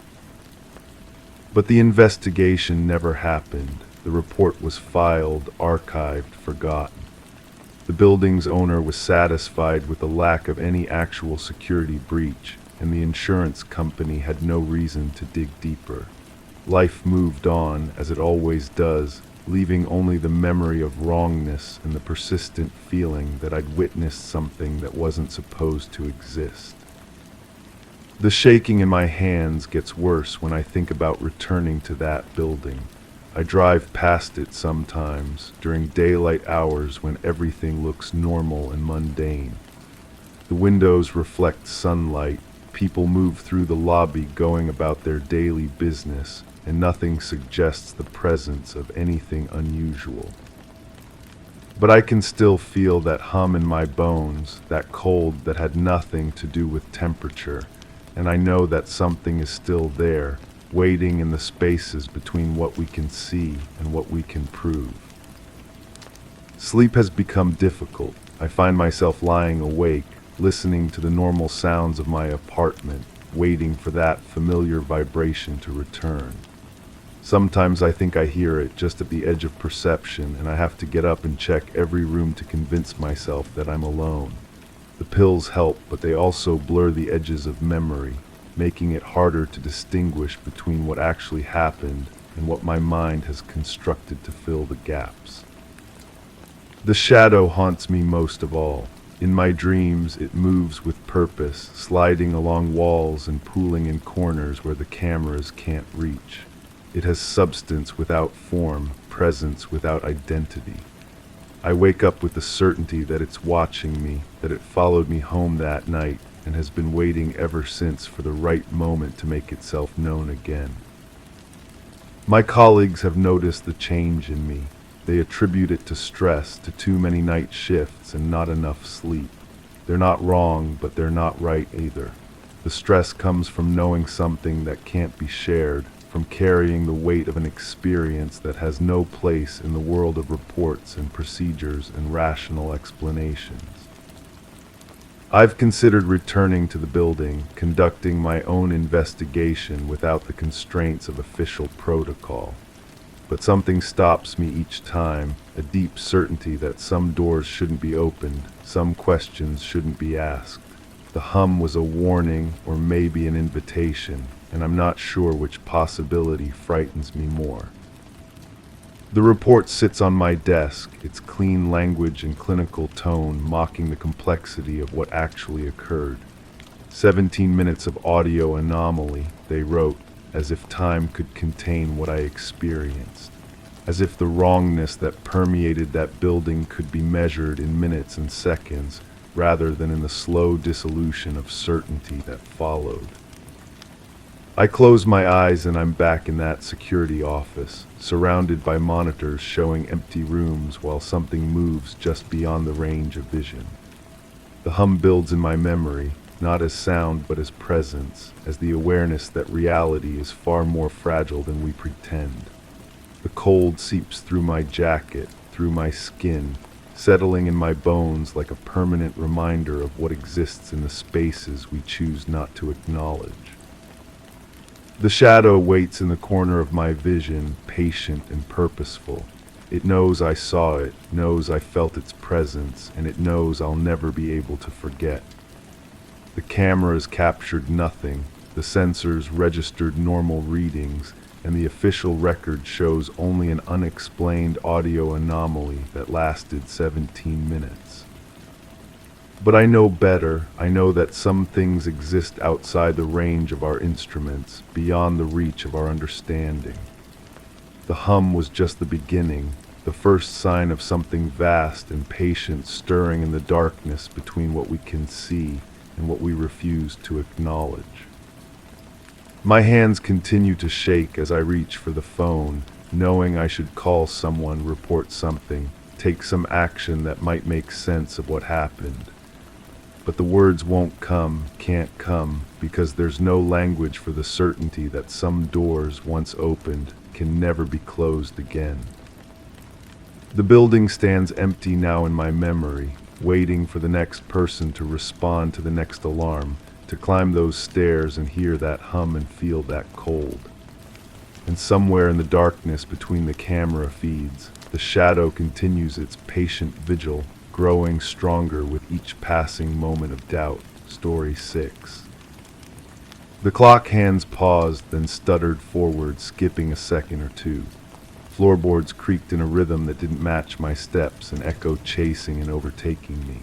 The kettle whistled twice, though I hadn't turned it on.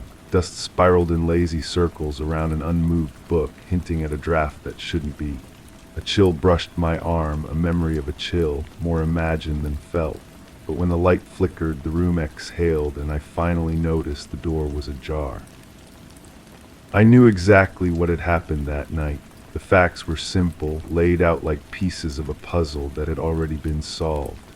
My neighbor had broken into my apartment while I was at work. The evidence was clear: the scratched lock, the displaced items, the faint smell of unfamiliar cologne lingering in my bedroom. I'd called the police immediately, filed the report, changed the locks. Case closed. The officer who took my statement was thorough, professional. He photographed the scratches on the door frame, noted how my jewelry box had been moved 3 inches to the left, documented the way my dresser drawers hung slightly open. Nothing had been stolen, which he explained was common in cases like these. Sometimes intruders were looking for something specific. Sometimes they were simply establishing territory, testing boundaries. I remember feeling violated, but also strangely vindicated. My suspicions about the man next door had been correct all along. The way he lingered in the hallway when I came home from work, how he always seemed to be checking his mailbox at the exact moment I was checking mine. His questions about my schedule, disguised as neighborly small talk. The thin walls between our units meant he could hear everything. My alarm clock, my television, the sound of my footsteps as I moved through my daily routines. The maintenance supervisor confirmed that only 2 keys existed for each unit, mine and the master key kept in the office. But the office had been burglarized 6 months earlier, several master keys stolen. The timing fit perfectly with when my neighbor had moved in. Everything connected in a neat, logical sequence. I started sleeping with a chair pushed against my bedroom door. The sound of footsteps in the hallway would wake me, and I'd lie still, listening, until I heard his apartment door close. During the day, I'd catch glimpses of him through my peephole, always dressed in that same gray jacket, always carrying a newspaper he never seemed to read. The police suggested I keep a detailed log of any suspicious activity. I bought a small notebook and began documenting everything. The times I heard movement in the hallway, the occasions when my doorknob seemed to have been touched, the mornings when my welcome mat was slightly askew. The pattern was undeniable. This was escalating. But then something shifted, a detail that didn't quite align with my careful reconstruction of events. I was reviewing my notes when I noticed the date discrepancy. According to my log, I'd heard footsteps in the hallway at 11:43 on a Tuesday night, but that was the same Tuesday I'd worked late, not arriving home until after midnight. I checked my work schedule twice, then 3 times. The math didn't work. I couldn't have heard those footsteps because I wasn't home. Maybe I'd written down the wrong day. Memory can play tricks, especially when you're stressed. I flipped through the notebook looking for other entries from that week. The handwriting looked different somehow, more hurried than usual. Had I really been that anxious when I wrote these notes?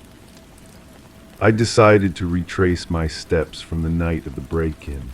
I'd come home from work around 7, stopped to collect my mail, climbed the stairs to my floor. The hallway had been empty, quiet. I'd unlocked my door, stepped inside, set down my purse on the kitchen counter. That's when I'd noticed something was wrong. But what exactly had I noticed first? I told the police it was the jewelry box, moved from its usual position on my dresser. Yet now, standing in my bedroom, I couldn't remember the jewelry box's exact original location. Had it always sat in the center of the dresser, or slightly to the right? The more I tried to visualize it, the less certain I became. The cologne smell bothered me too. I described it to the officer as woody, masculine, definitely not something I would wear. But when had I last smelled it? That first night when I discovered the break-in? Or was it later, after I'd already decided my neighbor was responsible?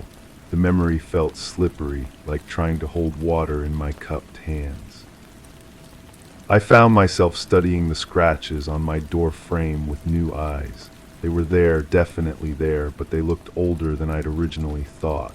The wood around them had darkened, suggesting the damage had occurred weeks or even months ago. Had they been there when I'd moved in? The previous tenant might have lost her keys, forced the lock. I'd been so focused on proving my theory that I might have overlooked the obvious explanation. The more I questioned, the more uncertain everything became. My neighbor still lingered in the hallway, still checked his mail at convenient times, but his behavior seemed less sinister now. Maybe he was lonely, looking for human connection in the impersonal environment of our building. Maybe his questions about my schedule were simply attempts at conversation. I started paying closer attention to the sounds in my apartment, the ones I'd been attributing to an intruder's presence. The floorboards did creak, but they creaked whether I was walking on them or not. Old buildings settle, expand, and contract with temperature changes. The kettle had a faulty switch that sometimes engaged on its own. The door to my bedroom had never hung quite straight, often swinging open when the heating system created air pressure changes. But if my neighbor hadn't broken in, then who had? Or had anyone broken in at all? I began to doubt my own perceptions. The night I'd discovered the supposed break-in, I'd been working extra hours, surviving on coffee and very little sleep. Stress can make you paranoid, hypervigilant, prone to seeing threats where none exist. Maybe I'd moved the jewelry box myself and forgot. Maybe I'd left the dresser drawers open. Maybe the cologne smell had drifted in from the hallway or from the apartment below mine. The police report sat on my kitchen table, an official document validating my experience. But documents can be wrong. Witnesses can be unreliable, especially when the witness is yourself, especially when you want so badly to believe that your fears have a concrete, identifiable source. I thought about the master keys stolen from the maintenance office. The supervisor had mentioned the break-in casually, as if it were common knowledge, but when I asked other tenants about it, none of them remembered hearing anything. The office had no record of filing a police report for the supposed burglary. The supervisor himself seemed vague about the details when I pressed him, eventually admitting he might have been thinking of a different building, a different incident. My notebook filled with observations that contradicted each other. Footsteps when I wasn't home to hear them. Disturbances that might have been caused by my own restless movements through the apartment. A pattern of evidence that dissolved under scrutiny like sugar in rain. The neighbor began to seem less like a predator and more like a mirror, reflecting my own isolation and uncertainty. We were both alone in this building, both trying to make sense of the small sounds and subtle signs that suggested we weren't as alone as we appeared. When I caught him looking through his peephole as I passed his door, I realized I'd been doing the same thing, watching him watch me in an endless loop of mutual suspicion. But suspicion of what exactly, and who was watching whom? The chair I'd been pushing against my bedroom door each night had left scuff marks on the hardwood floor. The marks formed a perfect arc, evidence of my nightly ritual of fear. But they also revealed something else. The door opened inward into my bedroom. If someone had been trying to enter from the hallway, the chair would have been useless. It could only keep someone from leaving the room, not entering it. Had I known this all along? Had some part of my mind been trying to keep something in rather than keeping someone out? I found myself standing in my apartment at odd hours, listening to the building's nocturnal sounds with new attention. The heating system cycling on and off, water moving through pipes behind the walls, the family upstairs arguing in muffled voices, the television from the unit below bleeding through the floor. All of it familiar, all of it explainable, all of it part of the complex acoustic environment I'd been living in without really hearing. The clock on my wall had always been slightly irregular, its second hand occasionally stuttering as the battery weakened. The floorboards had always creaked in that particular rhythm, responding to changes in humidity and temperature. The kettle's faulty switch had been acting up since I'd moved in. These weren't signs of an intruder's presence. They were simply the sounds of my life, my space, my own movements through a world that had always been exactly as strange and unsettling as it was now. So why had I needed to believe someone was watching me, threatening me, violating my space? Why had I been so eager to transform ordinary domestic sounds into evidence of malicious intent? The answer felt close but remained just out of reach, like a word on the tip of my tongue that refuses to form. I knew something was wrong, but I was no longer sure the wrongness was external. The threat might be closer than I'd thought, more intimate, more difficult to identify and confront. The door to my apartment stands slightly ajar as I write this, the same door I'd once barricaded so carefully. The hallway beyond is quiet, empty, holding its secrets in the space between one footstep and the next. My neighbor's apartment is dark, has been dark for several days now. I haven't seen him leave, but I haven't been watching as carefully as I once did.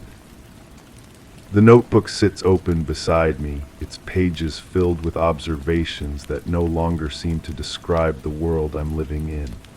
The handwriting looks like mine, but some of the entries feel foreign, as if they were written by someone who shared my thoughts but not my intentions. Someone who knew exactly what I was afraid of discovering and had been leaving me clues all along. The light flickers once, twice, then steadies. The room exhales around me, full of familiar shadows and half-remembered sounds. And in the quiet that follows, I finally understand that the most important questions aren't about who was in my apartment that night, or whether anything was actually taken, or even whether I can trust my own memories of what happened. The question is whether I'm ready to find out who's been writing in my notebook while I sleep. Story 7. It wasn't the first time the power flickered late at night. Occasionally, the streetlights would blink out, leaving the road shadowed and quiet. I would often sit in my armchair, listening to the faint hum of appliances, the comforting tick of the clock, and the subtle shift in the air. The neighbor's garage door opened daily at odd hours, sometimes twice, sometimes not at all. I kept the curtains drawn, noticing the slight chill that seemed to linger but never commenting. I tidied the magazines on the coffee table, aligning the edges just so. When the lights cut out completely last night, I simply stood and lit a candle. The flame danced against my fingertips, casting shadows that seemed to move independently of their sources. Something cold settled in my stomach then, a weight I couldn't name. It's still there now, hours later, pressing against my ribs like a stone I've swallowed. The sensation reminds me of drowning, though I've never drowned, or maybe I have. Memory plays tricks. There was a woman once. Her hair caught the light in ways that made me think of copper pennies, the kind you find in fountain wishes that never come true. She stood in my kitchen, her back to me, shoulders rigid with an anger I couldn't understand. The refrigerator hummed its mechanical lullaby, and somewhere in the distance, a dog barked once, then fell silent. I remember thinking how strange it was that she wore gloves inside the house. White cotton gloves like a nurse might wear, or someone handling evidence. The candle wax pooled on the table last night, hardening into shapes that looked almost deliberate, almost like fingers reaching. I scraped it off with my thumbnail this morning, but the impression remains burned into the wood grain. Everything leaves a mark, doesn't it? Even the things we try to erase.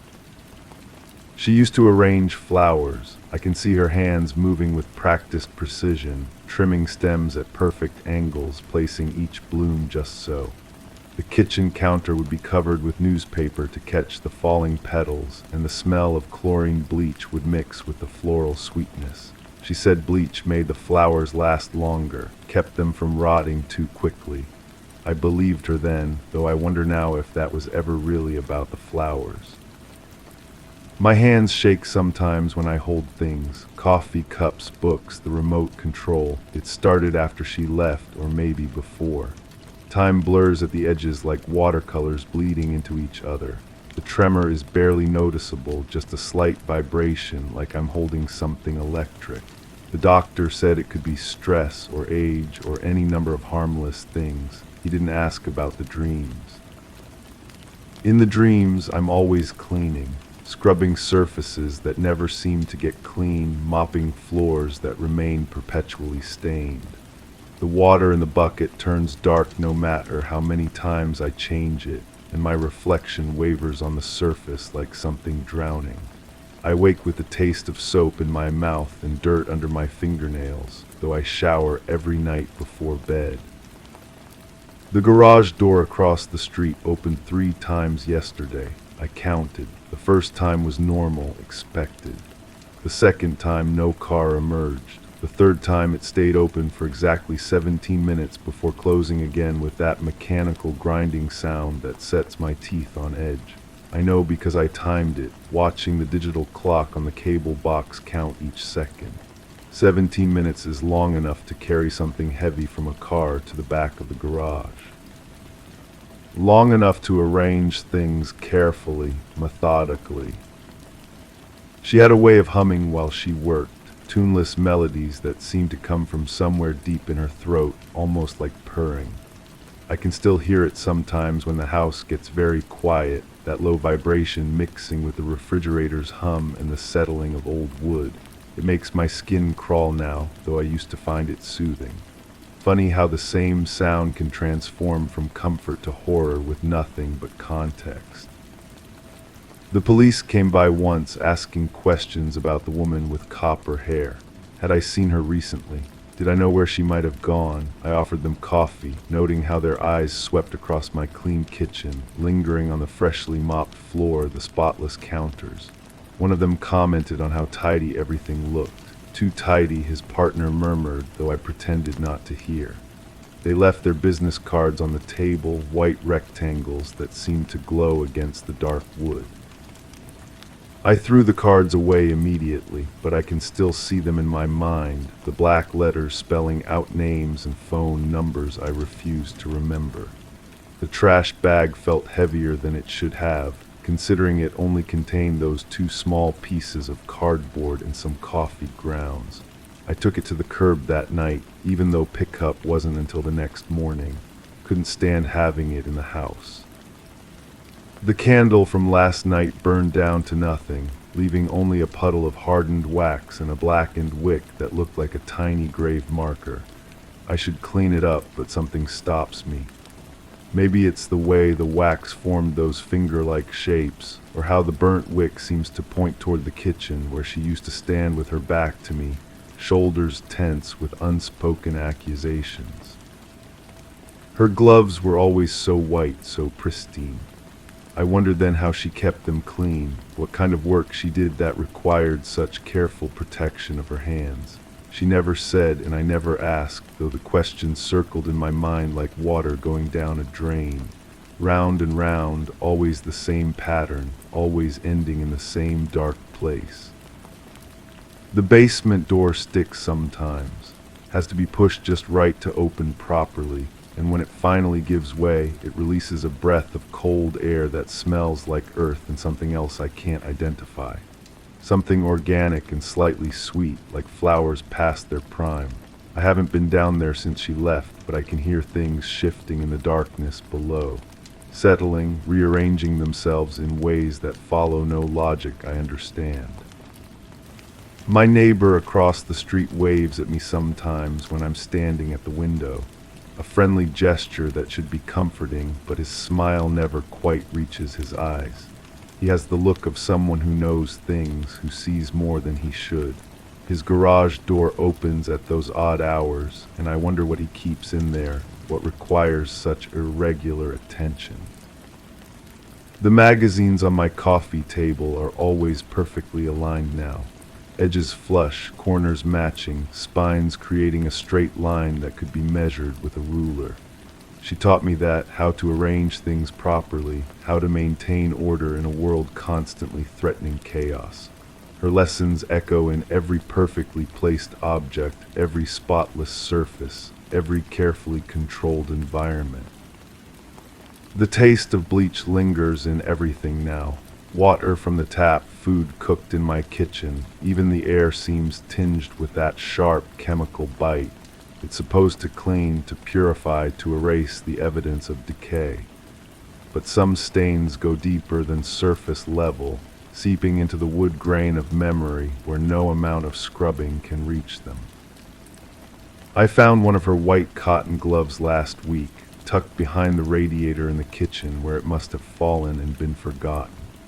The fabric was yellowed with age, stiff with something that might have been dried soap or might have been something else entirely. I held it up to the light, studying the way my fingers looked through the translucent material, distorted and pale like something preserved in formaldehyde. The dog that used to bark has been silent for weeks now. I notice these absences more than I notice presences, the way negative space defines a photograph. Empty collars hanging from hooks, food bowls that remain full, the gradual accumulation of silence where sound used to live. Everything disappears eventually, but the shapes they leave behind are permanent. Power outages happen more frequently now, or maybe I'm just paying closer attention. Each time I light a candle and watch the shadows dance against the walls, creating puppet shows of memory and guilt. The flame flickers with each breath I take, responding to the rhythm of my pulse, the tremor in my hands, the barely perceptible vibrations that run through everything like fault lines waiting to shift. She would have cleaned up the wax by now, would have scraped it away with clinical efficiency and polished the table until it gleamed, would have hummed that tuneless melody while she worked, her white gloves protecting her hands from whatever residue might cling to them. But she's not here to clean up after me anymore, and I'm learning to live with the evidence of my carelessness. The business cards the police left behind haunt me more than their questions did. Such small things to carry such weight, white rectangles that seem to pulse with unspoken accusations. I remember the exact placement on my table, how they caught the light from the kitchen window, how they seemed to grow larger the longer I stared at them. Even in the trash, they felt like eyes watching, waiting for confession. My reflection in the bathroom mirror looks different now, older and somehow diminished. The face staring back belongs to someone who has carried secrets too long, someone whose smile has forgotten its original purpose. I practice expression sometimes, trying to remember how to look innocent, how to arrange my features into patterns that suggest normalcy. But the mirror doesn't lie, and the eyes looking back know too much. The basement door is locked now, has been for weeks. I turned the key with trembling fingers and pocketed it immediately, but I can still hear sounds from below. Soft movements, gentle shifting, the whisper of fabric against concrete. Sometimes I press my ear to the door and listen, trying to identify the source of these sounds, but they stop the moment I pay attention, as if whatever is down there knows when it's being observed. Copper pennies taste like blood, or maybe blood tastes like copper pennies. I wouldn't know, having never deliberately tasted either, but the association lives in my mouth anyway, metallic and persistent. Her hair had that same warm gleam, catching light and throwing it back transformed, beautiful and somehow ominous at the same time. I wonder if she knew how her appearance affected people, how it drew attention even when she tried to remain invisible. The candle wax has hardened into permanent sculpture now, a monument to last night's darkness and the shadows it revealed. I could scrape it away, should scrape it away, but it has become part of the table's history, another layer in the archaeological record of my life. Each stain, each mark, each carefully preserved imperfection tells a story I'm not ready to read completely. Story 8. The timestamps on the digital footage maintained a consistent sequence from midnight to 3 a.m. Surveillance cameras recorded uninterrupted intervals across designated zones. Entry sensors reported no activity, confirming the absence of unauthorized access. A scheduled maintenance log cited no system malfunctions or adjustments. The data storage capacity remained well within parameters. Despite this, the recording between 2:17 a.m. and 2:29 a.m. was inexplicably absent. All software diagnostics indicated normal function and integrity, yet no backup copy exists. The coffee cup on my desk holds the residue of yesterday's final sip, a brown ring marking where liquid once reached. I remember filling it that evening, the steam rising in delicate spirals while I prepared for another night of monitoring. The ceramic feels cold now against my fingertips, and I wonder when exactly I stopped drinking from it. The taste memory lingers bitter on my tongue, though I cannot recall the moment I set it down for the last time. The blue glow of the monitor bank creates an artificial twilight in this windowless room. 24 screens arrange themselves in neat rows, each displaying feeds from different sectors of the facility. The light washes everything in pale hues, transforming my hands into ghostly appendages as they move across the keyboard. I have spent countless hours bathed in this electronic aurora, watching empty corridors and vacant rooms through the unblinking eyes of cameras. The blue has become my natural habitat, my skin adapted to its cold luminescence. A pen lies beside the incident report form, its black ink dried at the tip from disuse. The form itself remains largely blank, save for the date and my signature at the bottom. Between those two elements stretches a vast white space that should contain explanations, theories, witness statements.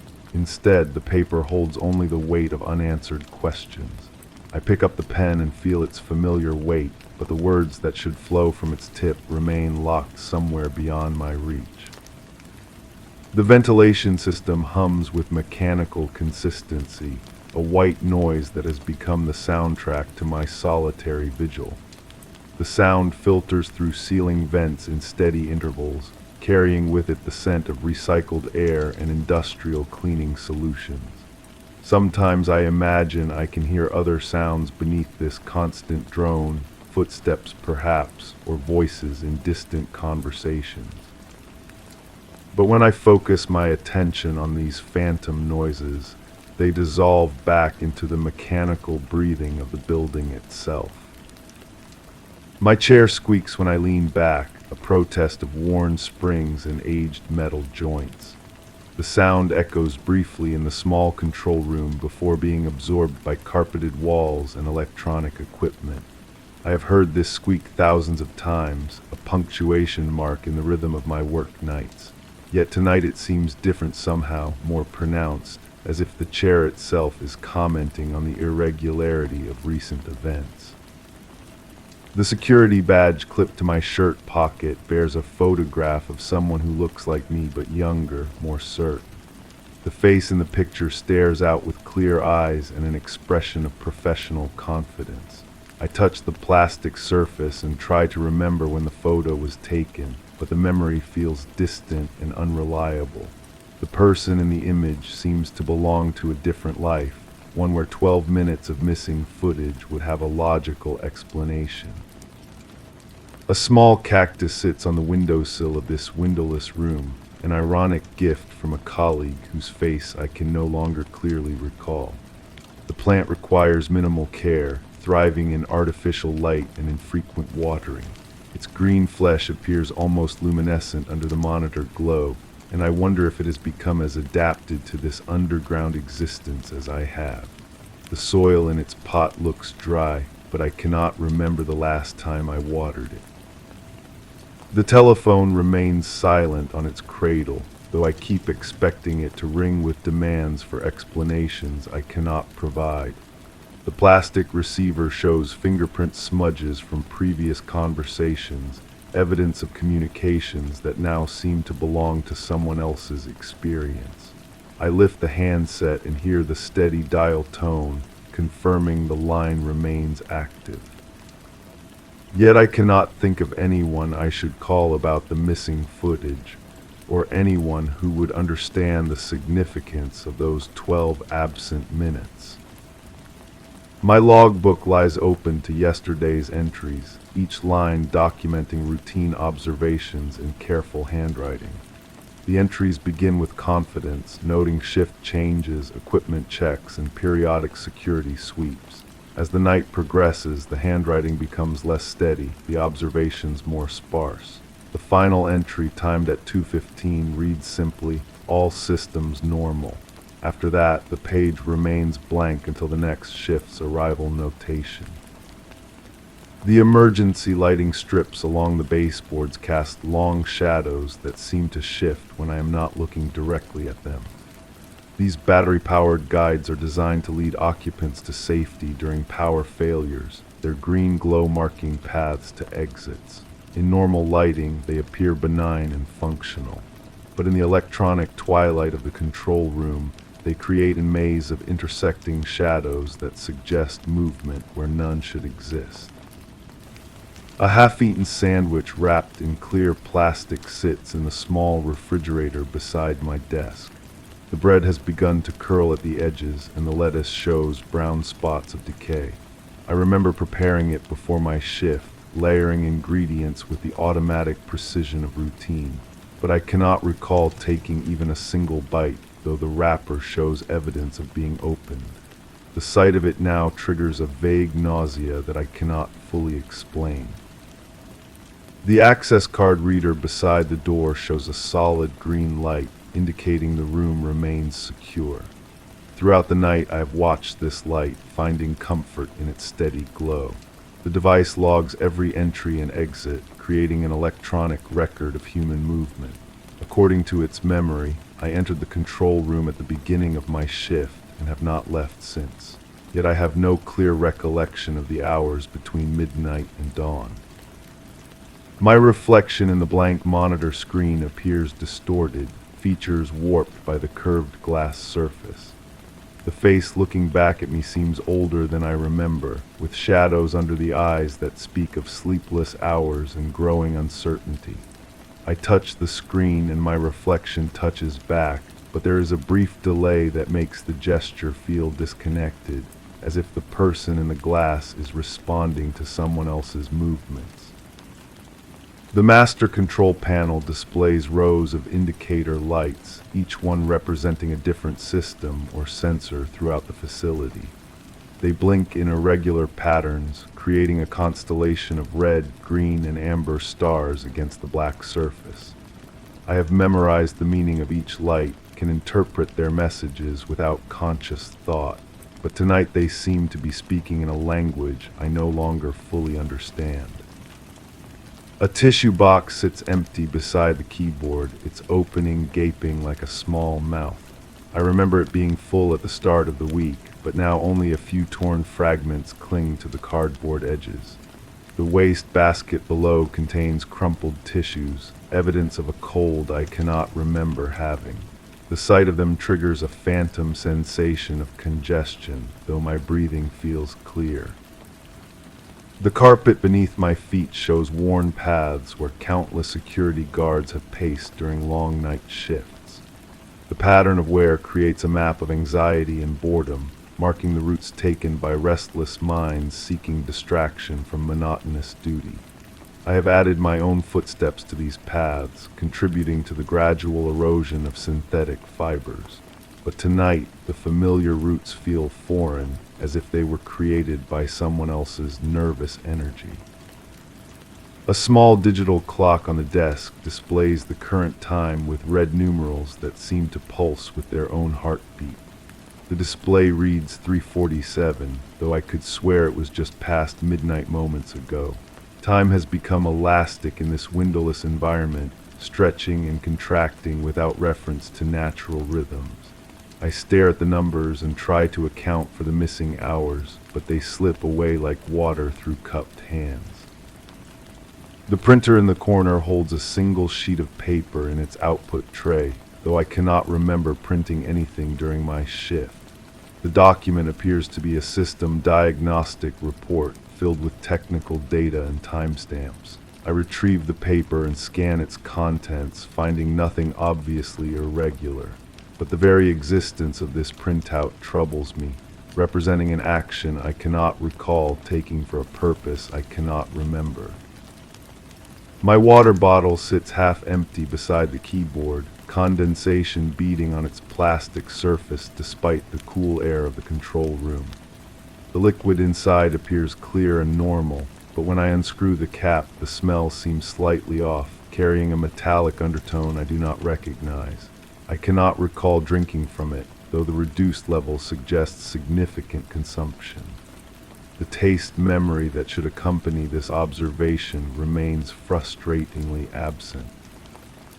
The backup battery indicator shows full charge, a green bar graph that represents hours of emergency power should the main electrical system fail. This redundancy provides comfort during normal operations, ensuring continuous surveillance even during outages. But now I wonder what events might unfold during those theoretical dark minutes, what activities might occur beyond the reach of electronic observation. The battery's readiness feels less like security and more like a reminder of system vulnerability. A small mirror hangs beside the door, positioned so guards can check their appearance before leaving the control room. The reflection it shows seems accurate but somehow incomplete, as if important details are being omitted from the image. I adjust my shirt collar and smooth my hair, performing maintenance on an appearance I am no longer certain belongs to me. The person in the mirror mimics these actions perfectly, but with a slight delay that suggests hesitation or confusion. The radio scanner sits silent on its shelf, though it should be monitoring emergency frequencies throughout the night. The device shows power but no activity, its digital display frozen on a frequency that broadcasts only static. I adjust the antenna and cycle through channels, finding nothing but electronic snow. The absence of human voices feels profound in this isolated space, as if the world beyond these walls has ceased to exist. My name tag feels loose on its magnetic backing, threatening to fall with each movement. The plastic rectangle bears my surname and job title in neat lettering, identifying me to visitors and colleagues. But the words seem to refer to someone else now, a person who understood their role and responsibilities. I press the tag more firmly against my shirt, but it continues to feel precarious, as if my identity itself has become unstable. The motion sensor in the corner shows a steady red light, indicating its active status. Throughout the night, this device should have detected my movements, logging each instance of human activity within its range. But when I wave my hand in front of it, the light does not change, and no corresponding entry appears on the monitoring system. I have become invisible to the very equipment designed to observe and record my presence. The coffee maker in the small break area shows signs of recent use, though I have no memory of brewing anything during my shift. The heating plate remains warm, and the glass carafe holds perhaps 2 cups of dark liquid. The aroma should be familiar and comforting, but instead it carries an undertone that makes my stomach tighten with unease. I pour a small amount into a clean mug and watch the steam rise, but cannot bring myself to taste it. The facility map on the wall shows my current location marked with a red dot, surrounded by a maze of corridors and rooms that I should know by heart. But tonight the layout seems different somehow, as if walls have shifted and passages have been rerouted while I was not paying attention. I trace potential routes with my finger, trying to reconstruct the building's geography, but each path leads to dead ends or rooms that should not exist. A clipboard hangs from a hook beside the door, holding blank incident report forms and routine maintenance schedules. The top sheet shows coffee stains and pencil marks, evidence of previous use. But when I examine the marks more closely, they form patterns I do not recognize, symbols that might be letters in a language I cannot read. The stains could be coffee, but in the artificial light they appear darker and more deliberate than accidental spills. The emergency phone mounted on the wall shows a steady green light, indicating its connection to outside authorities. This direct line represents the ultimate safeguard, a way to summon help when all other systems fail. I lift the receiver and hear an unfamiliar dial tone, lower and more resonant than normal. The sound fills my ear like a warning, though I cannot identify what danger it might be announcing. I replace the handset quickly, but the tone seems to continue echoing in the small room. The temperature gauge reads 72 degrees, optimal for both human comfort and electronic equipment. But the air feels different against my skin, carrying a chill that penetrates deeper than mere physical cold. I adjust the thermostat and watch the numbers change, but the sensation remains unchanged. The cold seems to originate from within the building itself, seeping through walls and ventilation systems like a living thing seeking warmth to consume. The security manual lies open on my desk, its pages marked with yellow highlights and handwritten notes. The text describes procedures I should know automatically, protocols that should guide my response to unusual situations. But the words appear foreign now, instructions for duties I no longer fully comprehend. The highlighted passages seem to pulse with their own significance, drawing my attention to warnings I cannot remember marking. A set of keys dangles from my belt, each one granting access to different areas of the facility. The metal feels cold against my leg, a reminder of the authority and responsibility these small objects represent. But when I examine them closely, some of the keys appear unfamiliar, designed for locks I cannot identify or remember using. The key ring itself shows scratches and wear patterns that suggest activities beyond my conscious recollection.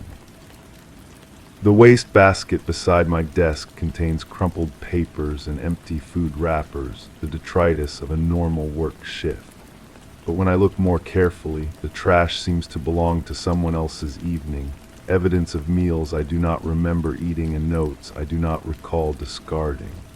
At the bottom of the basket, a torn photograph shows part of a face I might recognize, though the remaining features are too damaged to identify with certainty. The ceiling tiles above my head show water stains in patterns that resemble maps of unknown countries. These marks have been present since I began working here, familiar landmarks in the geography of my confined workspace. But tonight they seem to have shifted position, creating new continents and archipelagos in the artificial sky above. I study their shapes and try to remember their previous configurations, but the old patterns have vanished from my memory like morning dreams. Story 9. I stood perfectly still in the dim corridor, staring at the unassuming staircase. It was late, and the usual creaks of the old building remained eerily absent, leaving the silence thick and unnatural. The shadows seemed to stretch and breathe as if they knew more than I did. An unsettling weight hung in the air, urging me to listen harder. Time felt suspended, each second a chasm waiting to swallow my resolve. Then I heard it, a soft echo that wasn't mine, a step that shouldn't have been there. The sound came from above, deliberate and careful. I pressed my palm against the cold banister, feeling the smooth wood worn by countless hands before mine. The metal fixtures along the wall cast twisted shapes that seemed to shift when I wasn't looking directly at them. My breath formed small clouds in the chilled air, though I couldn't remember the building being this cold before. I began climbing, each footfall muffled by the threadbare carpet that had once been burgundy, but now appeared almost black in the weak light filtering through the narrow windows. The smell hit me on the third step, something metallic and sharp, mixed with an underlying sweetness that reminded me of overripe fruit. It wasn't supposed to be there. The detective had asked me to walk through it again, to remember exactly what I'd experienced that night. But standing here now, I realized my memory had been playing tricks on me. The details felt different, rearranged somehow, like furniture moved just slightly while I was away. She had lived on the 4th floor in the apartment at the end of the hall, the one with the blue door that always stuck when it rained. I'd visited her there countless times, but never like this, never with the knowledge of what they'd found inside weighing on my shoulders like a laid blanket. The 2nd floor landing creaked under my weight, breaking the unnatural quiet. I paused, listening for that other footstep, but heard only my own breathing and the distant hum of the building's old heating system struggling against the cold. Through the window I could see the courtyard below, empty except for the skeletal remains of the garden she used to tend from her fire escape. I continued upward, my hand trailing along the banister. The paint was chipped in places, revealing layers of different colors beneath white, then green, then something that might have been yellow once. Each layer told a story of the building's past, of all the people who had climbed these same stairs with their own secrets and fears. On the 3rd floor I stopped. The door to apartment 3B stood slightly ajar, though I was certain it had been closed when the police finished their search. The darkness beyond seemed to pulse with its own rhythm, inviting and threatening at the same time. I pushed it open with the tips of my fingers, feeling the resistance of the warped wood against the frame. The apartment was smaller than I remembered, cramped and filled with the musty scent of disuse. Dust particles danced in the shaft of light from the hallway, creating patterns that reminded me of snow falling in reverse. The furniture was covered in white sheets, ghostly shapes that could have been anything underneath. But it was the photographs on the mantelpiece that made me pause. They were face down, every single one, as if someone had deliberately turned them over. I reached for the nearest frame, my fingers trembling slightly as I lifted it. The glass was cracked, spiderwebbing across the image of a woman I didn't recognize. She had kind eyes and a gentle smile, but there was something in her expression that seemed familiar, like looking at myself in a distorted mirror. The floorboards groaned behind me and I spun around, heart hammering against my ribs. The doorway was empty, but I could swear I'd heard someone breathing. The air felt charged, electric, with possibility and danger. I set the photograph back down and continued toward the stairs. The fourth floor seemed impossibly far away now, as if the building was stretching itself, adding floors and steps that hadn't existed before. My legs felt heavy, each movement requiring more effort than it should. The blue door came into view, and I noticed immediately that something was wrong. The paint was pristine, unmarked by the scratches and scuffs I remembered. The brass number hung straight and polished, catching the light like a beacon. It was as if someone had restored it to its original condition, erasing all evidence of the life that had been lived behind it. I pressed my ear to the door, listening for any sound from within. The silence was complete, absolute in a way that felt unnatural. Even empty apartments had sounds: the settling of wood, the whisper of air through vents, the distant vibration of traffic. This was different, a vacuum that seemed to absorb sound rather than simply lacking it. The key was still where she'd always kept it, tucked behind the loose brick in the wall beside her door. My fingers found it automatically, muscle memory guiding me to the hiding spot she'd shown me on my first visit. The metal was warm, as if someone else had been holding it recently. The lock turned easily, too easily. I pushed the door open and stepped inside, immediately struck by the scent of her perfume lingering in the air. It was impossible the apartment had been empty for weeks, aired out and cleaned by the investigators. Yet there it was, faint but unmistakable, the lavender and vanilla combination she'd worn every day for as long as I'd known her. The living room looked exactly as I remembered it, down to the half-finished crossword puzzle on the coffee table and the reading glasses folded beside it.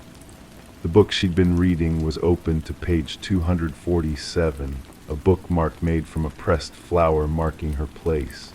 Everything was perfectly preserved, as if she just stepped out for a moment and would return any second.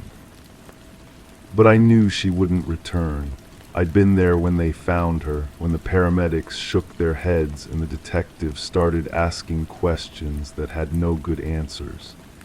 I'd watched them carry her out, covered by a white sheet that couldn't hide the shape of her still form. I moved through the apartment like a sleepwalker, touching familiar objects and finding them somehow changed. The ceramic cat on the bookshelf faced the wrong direction. The throw pillows on the couch were arranged differently. Small things, details that most people wouldn't notice, but they accumulated like drops of water slowly filling a bucket. In the kitchen, I found the coffee mug still sitting in the sink, lipstick stains on the rim that should have been washed away long ago.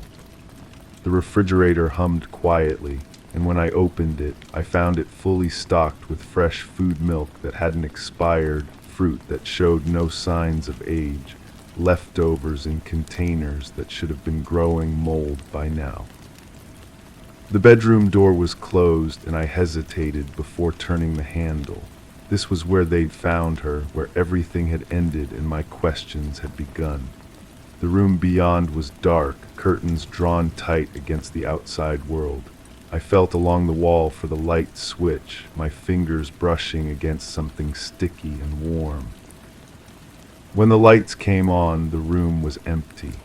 The bed was made with hospital corners, the surfaces clear of the personal items that had once cluttered every available space.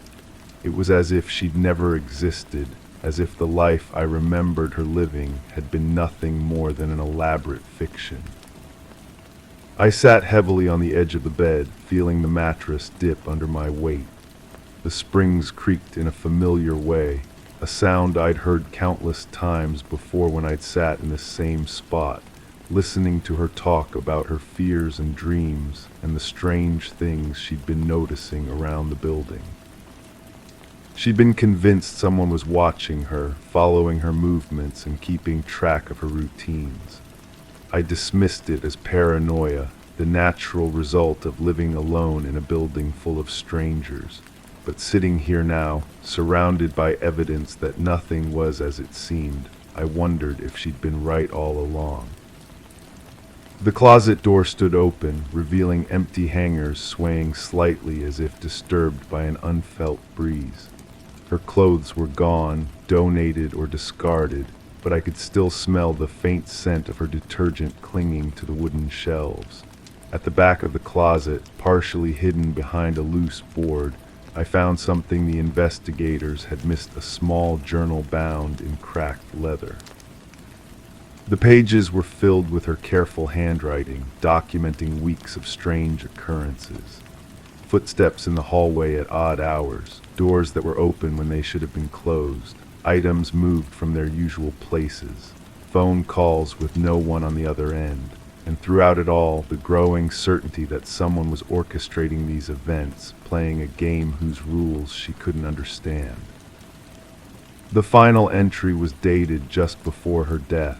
The handwriting was shaky, uncertain, as if written in great haste or fear. She wrote about hearing voices through the walls, conversations that stopped abruptly when she tried to listen more closely, about finding messages slipped under her door, cryptic notes that seemed to reference things only she would know. I closed the journal and held it against my chest, feeling the weight of her fears pressing down on me. She'd been trying to tell me something in those final weeks, dropping hints and making comments that I'd been too distracted to really hear. Now, surrounded by the impossible preservation of her living space, I wondered if her death had been as natural as the official report claimed. The sound of footsteps in the hallway made me freeze. They were slow and deliberate, moving toward the apartment with purpose. I tucked the journal inside my jacket and moved to the window, peering through the gap in the curtains at the street below. A figure stood in the shadows across from the building, too distant to make out clearly but somehow familiar in its stillness. The footsteps stopped outside the door.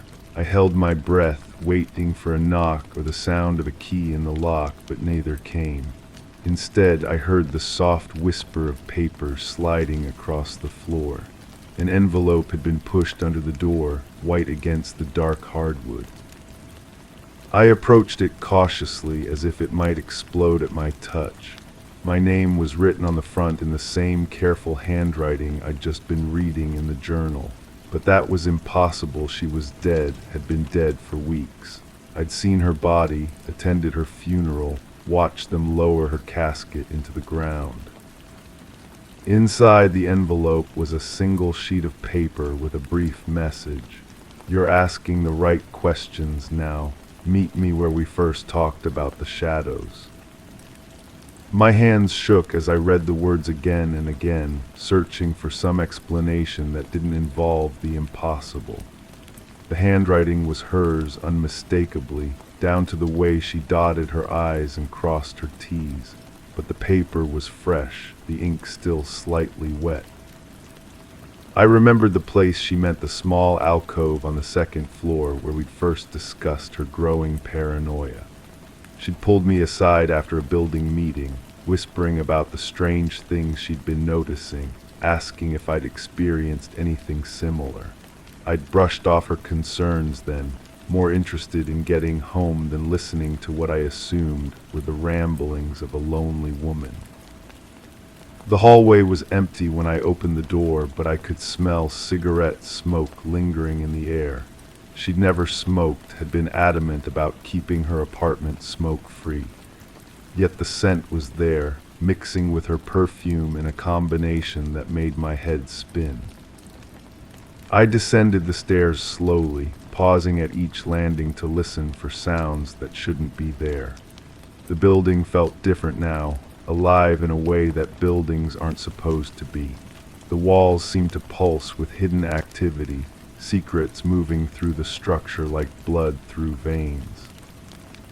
The alcove was darker than I remembered, tucked away from the main corridor in a space that seemed designed for clandestine meetings. A single window provided weak illumination, casting long shadows that moved and shifted with the passing clouds outside. She was waiting for me. Or something that looked like her was waiting. The figure stood with its back to me, silhouetted against the window, wearing the same blue dress she'd been buried in.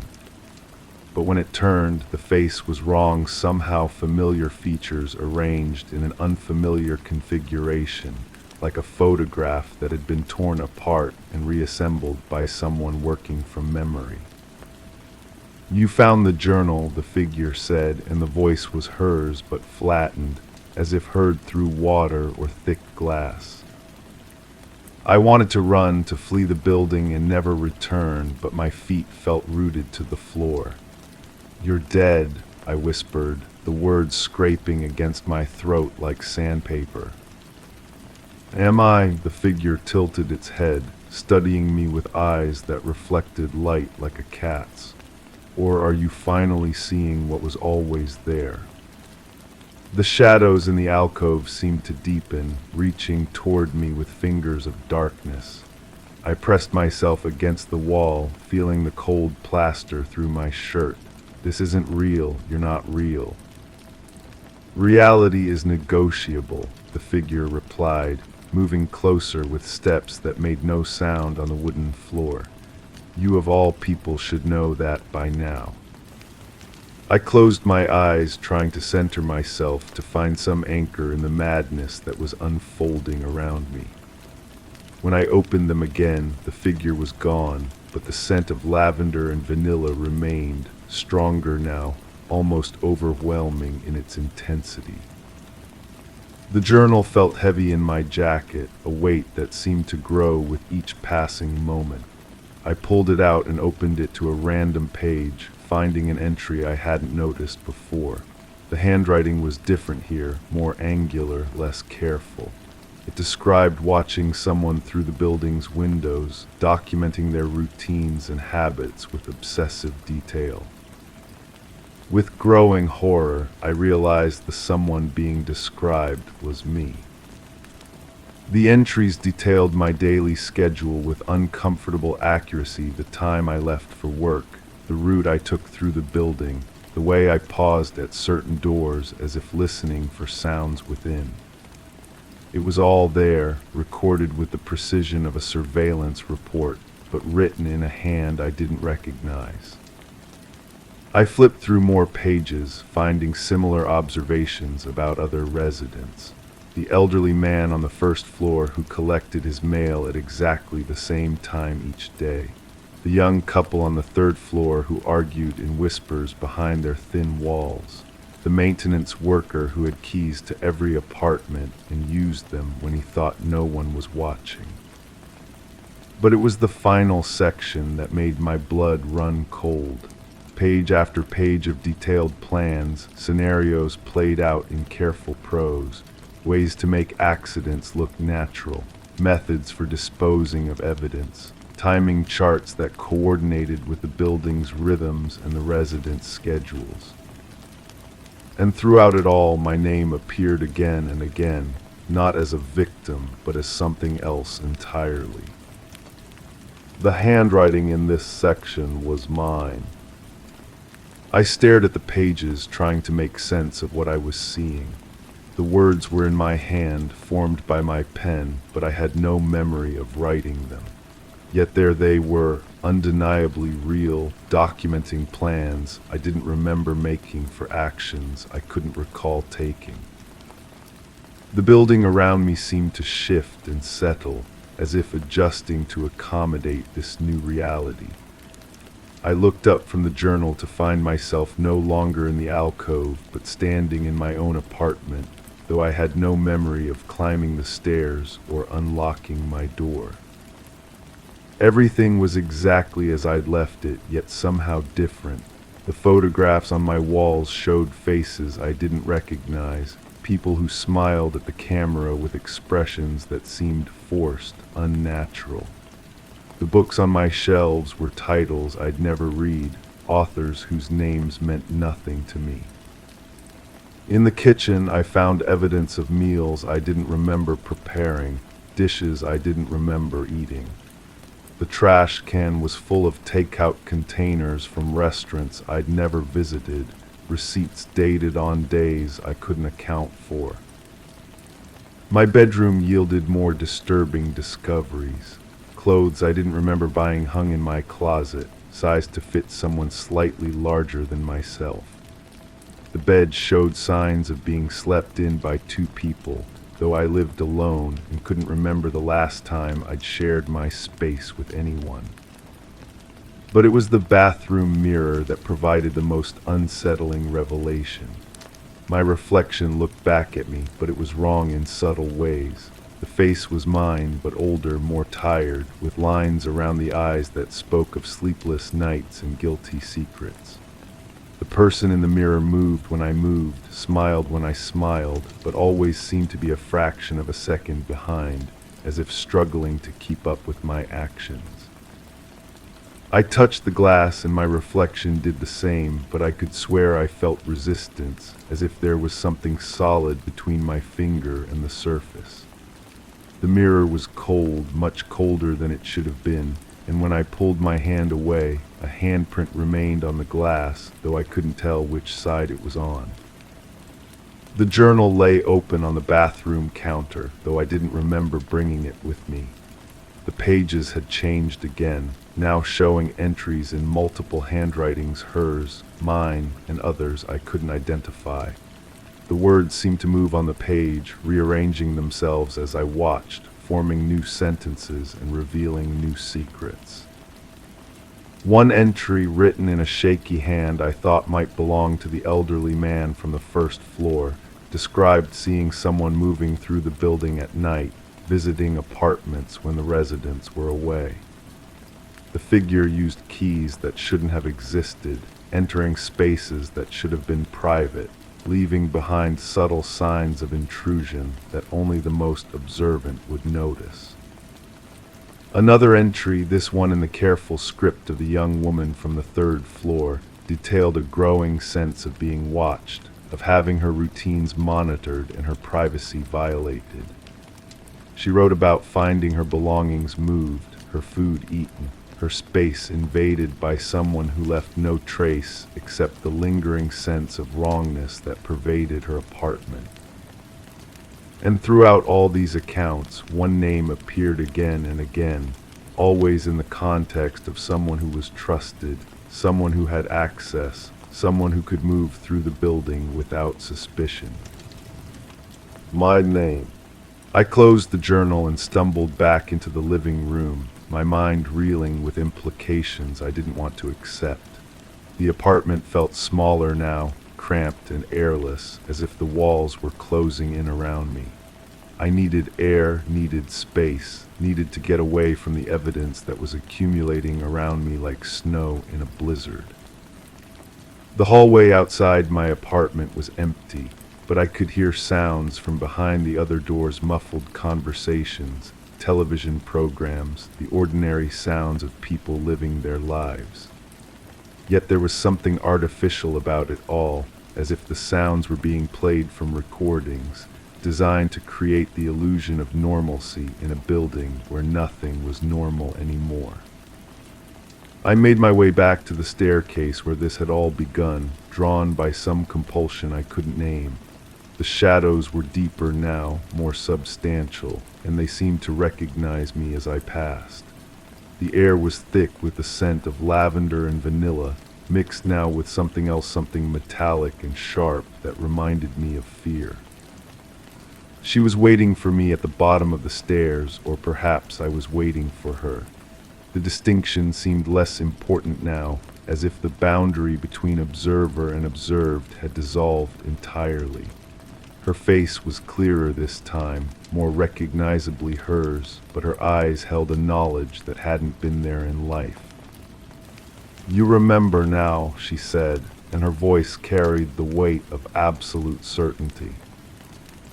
I wanted to deny it to maintain the fiction that I was innocent of whatever crimes were being suggested, but the words wouldn't come. The journal had shown me too much, revealed connections I'd been deliberately ignoring. The handwriting that was mine but not mine, the plans I'd made but couldn't remember making, the access I'd had to places I shouldn't have been. "I don't understand," I said finally, though part of me was beginning to understand all too well. "You never do," she replied, moving closer with that same soundless step. "That's what makes it possible, the forgetting, the compartmentalization, the ability to live multiple lives without letting them touch each other." The building around us seemed to pulse with hidden activity, and I realized that we weren't alone. Figures moved in the shadows at the edges of my vision, other residents, other victims, other versions of myself that I'd tried to forget. They watched with patient eyes, waiting for something I couldn't name. "How many?" I asked, though I wasn't sure I wanted to know the answer. "Does it matter?" She reached out as if to touch my face, but her hand passed through me like mist. "You'll forget again soon enough. You always do. That's your gift and your curse, the ability to start fresh, to be surprised by your own actions, to play both predator and prey in the same game." The shadows began to close in around us, and I felt myself being drawn back into the comfortable darkness of not knowing, not remembering, not being responsible for actions I couldn't recall taking. It would be easy to let it happen, to slip back into the role of the innocent observer, the concerned neighbor, the reliable witness who always seemed to be in the right place at the right time. But something in her eyes stopped me, a flicker of the person she'd been before fear and paranoia had consumed her final days. She tried to warn me, I realized, not about someone else, but about myself. About the thing I became when the conscious mind retreated and something else took control. The journal felt warm against my chest, a reminder of all the evidence I'd discovered and would likely forget again. But for this moment, in this space between knowing and not knowing, I held onto the truth of what I was and what I'd done. The building settled around us with a sound like a sigh, and I knew that tomorrow I would wake up in my own bed with no memory of this conversation, no recollection of the journal or the impossible preservation of her apartment. I would go about my day as I always did, reliable and trustworthy, the kind of neighbor people confided in when they felt afraid or alone. And somewhere in the back of my mind, in a place I couldn't consciously access, I would be planning again, watching again, waiting for the next opportunity to play the game whose rules I could never quite remember but somehow always knew. The last thing I saw before the darkness claimed me was her face, sad and knowing, as she mouthed words I couldn't hear but somehow understood. "See you tomorrow." Story 10. I told them I hadn't been anywhere near the place. They asked a few more questions, nodded, and scribbled in their notebooks. The air outside felt heavier than it should, carrying a hint of something scorched and synthetic. Gravel crunched beneath my shoes, familiar in the way it shifted, uneven but telling. The car window next to me had a smudge, a blurred oval that seemed out of place, like a ghostly reminder of a face pressed too close. Inside my pocket, the folded paper rustled, a map neatly creased, with paths drawn in a hasty hand. I didn't mention the sound of tires over broken glass or the distant hum that wasn't there before, but my pulse quickened in the silence. The map itself deserves attention. I pulled it out later, smoothing the creases against my kitchen table. The paper was thick, almost waxy, the kind used for official documents. Someone had traced routes in blue ink, connecting points that made no obvious sense. 3 locations formed a triangle with small X marks at each corner. The handwriting looked familiar, though I couldn't place it immediately. The ink had smeared slightly in one corner as if touched by a damp finger. I remembered folding it carefully after finding it tucked beneath my windshield wiper, thinking it was just another advertisement or parking violation. My kitchen table holds more memories than furniture should. The wood grain runs in long, sweeping curves, interrupted by a circular stain where someone once placed a hot mug without thinking. I trace that ring with my finger sometimes, wondering about the person who made it. The table came with the house, left behind by previous occupants who moved away suddenly, according to neighbors. Their departure was quiet, methodical, leaving only this table and a few other pieces too heavy to move easily. The surface reflects light differently now, as if the wood has absorbed something it can't release. The telephone rang 3 times yesterday before I answered. The voice on the other end was soft, measured, asking if I had found what I was looking for. I hadn't been looking for anything specific, I told them, but they seemed to know something I didn't. They mentioned a storage unit, a key that might be missing, and a time that had already passed. The conversation ended abruptly when I asked who was calling. The dial tone hummed longer than usual, or perhaps I simply held the receiver against my ear, listening to that electronic emptiness that sounds almost like breathing. Storage units fascinate me now in ways they never did before. Rows of identical metal doors, each hiding someone's overflow, their excess, their secrets. I drove past the facility mentioned in that phone call, noting the way the afternoon light cast long shadows between the buildings. The lock on Unit 47 looked newer than the others, its brass surface unmarked by weather or frequent use. A small piece of tape clung to the bottom corner of the door, the kind used to seal evidence bags. I didn't stop, didn't investigate, but I memorized the number painted in black stencil above the handle. Evidence tape has a particular texture, different from regular adhesive strips. It tears in a specific way, leaving jagged edges that can't be replicated easily. I know this because I once worked in an office that processed insurance claims, handling photographs and documentation from various incidents. The tape always left residue when removed, a ghostly outline that suggested something important had been protected, cataloged, preserved. That small strip on the storage unit door bothered me more than it should have, like seeing a bandage on someone you don't remember being injured. Photographs accumulate meaning over time. The ones scattered across my desk now weren't there this morning, yet they feel familiar, as if they've always belonged in this space. Black and white images, slightly grainy, showing locations I recognize but can't quite name. A parking lot with distinctive light poles. A building entrance with glass doors reflecting something just out of frame. A stretch of road where the asphalt meets gravel, captured from inside a vehicle. Each photo has a small timestamp in the corner, but the dates seem wrong, too recent for the aged quality of the prints. Glass doors create interesting optical effects, doubling and distorting whatever they reflect. The building in the photograph has doors that mirror the parking lot behind the photographer, but there's something else in the reflection, a shadow that doesn't correspond to any visible object. I held the image up to the light, trying to decipher what that darkness might represent. The shadow has edges, suggesting it's not a flaw in the film or processing.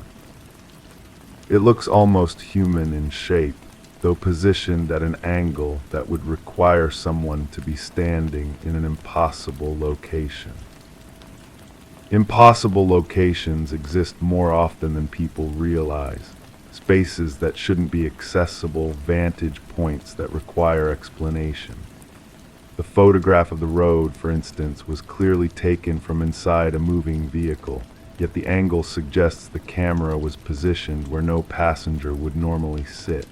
The perspective is too low, too centered, as if the photographer was crouched in the middle of the seat or somehow suspended between normal positions.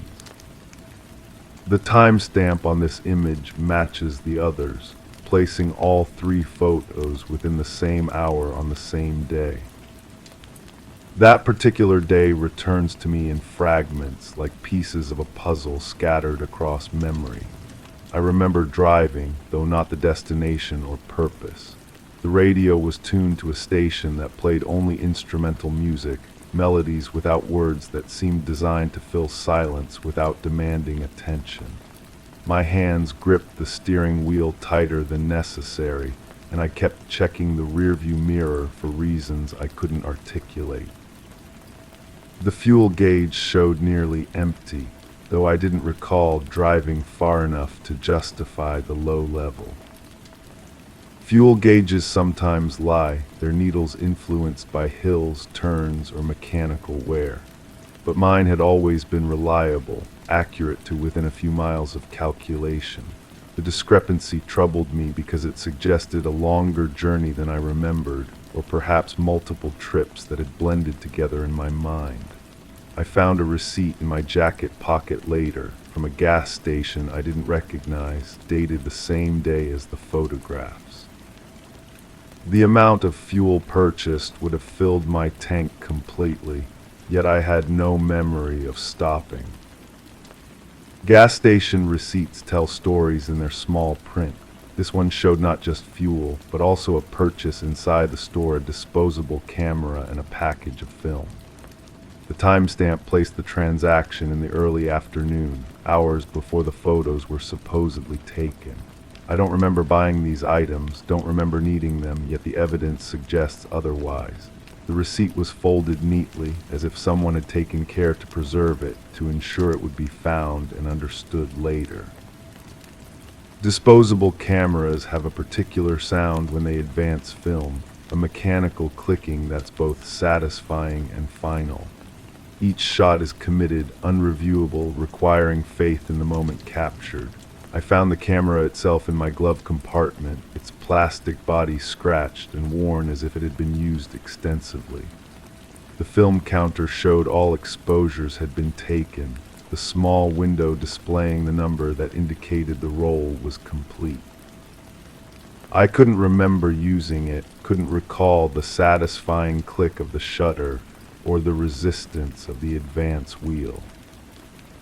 Glove compartments accumulate forgotten items like sediment in a riverbed. Mine contained the usual debris registration papers, a flashlight with dying batteries, loose change, and breath mints that had fused into a solid mass. But there were other things too, objects that seemed to have appeared without explanation. A small notebook with several pages torn out, leaving ragged edges like broken teeth. A key ring with 2 keys I didn't recognize, their metal surfaces worn smooth by frequent use. A business card for a service I had never contacted, its corners bent as if it had been handled repeatedly. Business cards reveal intentions, connections, purposes that might otherwise remain hidden. This one advertised a private investigation service, the kind that specializes in surveillance and background checks. The card stock was expensive, professional, with raised lettering that suggested legitimacy and discretion. Someone had written a phone number on the back in the same blue ink that marked the map. The handwriting matched perfectly, each digit formed with the same careful precision, the same slight rightward slant that spoke of deliberate control. Phone numbers carry weight beyond their digits, connecting intentions to actions, questions to answers. I dialed the number written on the card, listening to it ring in a pattern that seemed both random and purposeful. A recording answered, a woman's voice explaining that the office was temporarily closed due to unforeseen circumstances. She suggested leaving a detailed message, including specific dates and locations if the inquiry involved surveillance or documentation. The machine beeped, waiting for my response, but I couldn't find words for questions I didn't know how to ask. Surveillance implies observation, watching, recording behaviors and patterns that might otherwise go unnoticed. The concept bothered me because it suggested someone had been interested in my movements, my routines, my presence in places I might not even remember visiting. The photographs on my desk took on new meaning under this interpretation, becoming evidence of monitoring rather than random documentation. Someone had been watching, recording, preserving moments I couldn't recall experiencing. Recording devices have become smaller, more sophisticated, easier to hide in plain sight. I began noticing things in my environment that might serve such purposes: the small black box attached to the telephone pole outside my window, the device that could be a utility meter or something else entirely. The smoke detector in my hallway seemed positioned at an odd angle, its red light blinking in a pattern that didn't match the steady rhythm I remembered. Even my car's rearview mirror appeared slightly adjusted, as if someone had repositioned it to accommodate a different driver's height and preferences. Mirrors reflect more than images. They reveal perspectives, angles of observation that can be deliberately manipulated. The adjustment to my rearview mirror was subtle but significant, tilted to show more of the backseat than the road behind. This positioning would be useful for someone more interested in monitoring passengers than traffic.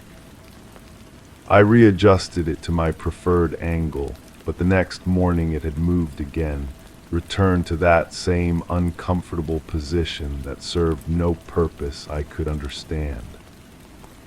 Passengers leave traces of their presence: indentations in upholstery, stray hairs, the lingering scent of unfamiliar cologne or perfume. My car's interior showed signs of recent occupation, despite my certainty that I had been driving alone.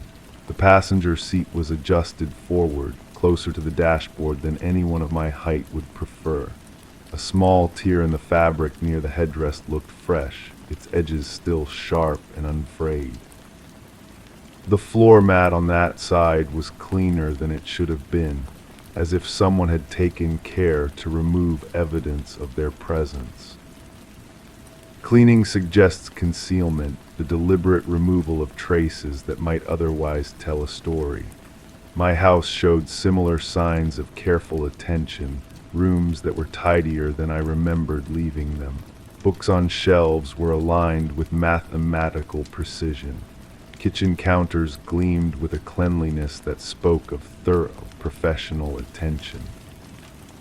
Even my bedroom felt different, the bed made with hospital corners I had never learned to execute, pillows arranged in a symmetry that was both pleasing and unnatural. Bedrooms are intimate spaces, repositories of rest and vulnerability where people reveal their truest selves. Mine had been transformed into something that looked like a hotel room, impersonal and efficiently organized. Personal items had been moved, not taken, but repositioned in ways that suggested someone had examined them carefully before replacing them in locations that were close to, but not exactly, where they belonged. My alarm clock was 3 inches to the left of its usual position. The lampshade was rotated slightly, changing the way light fell across the nightstand. Light reveals and conceals in equal measure, creating shadows that can hide or highlight depending on the angle of observation. The repositioned lamp cast new patterns across my bedroom wall, illuminating a section of baseboard that had previously remained in darkness. There, barely visible, was a small hole that could have been a nail hole or something more purposeful. The opening was perfectly round, about the size of a pencil tip, positioned at a height that would provide an unobstructed view of the bed.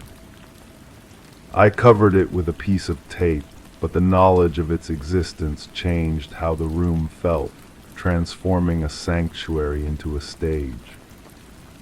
Stages imply performance, the presentation of actions for an audience that might not be immediately visible. I began to feel like an actor in a play I hadn't auditioned for, following scripts I couldn't read, hitting marks I hadn't been shown. My daily routines took on a theatrical quality, each action performed with the awareness that someone might be watching, recording, interpreting behaviors for purposes I couldn't fathom. The grocery store, the post office, the route I took to work all became potential scenes in a drama I didn't understand. Routes can be predicted, mapped, used to establish patterns that reveal more about a person than they might realize.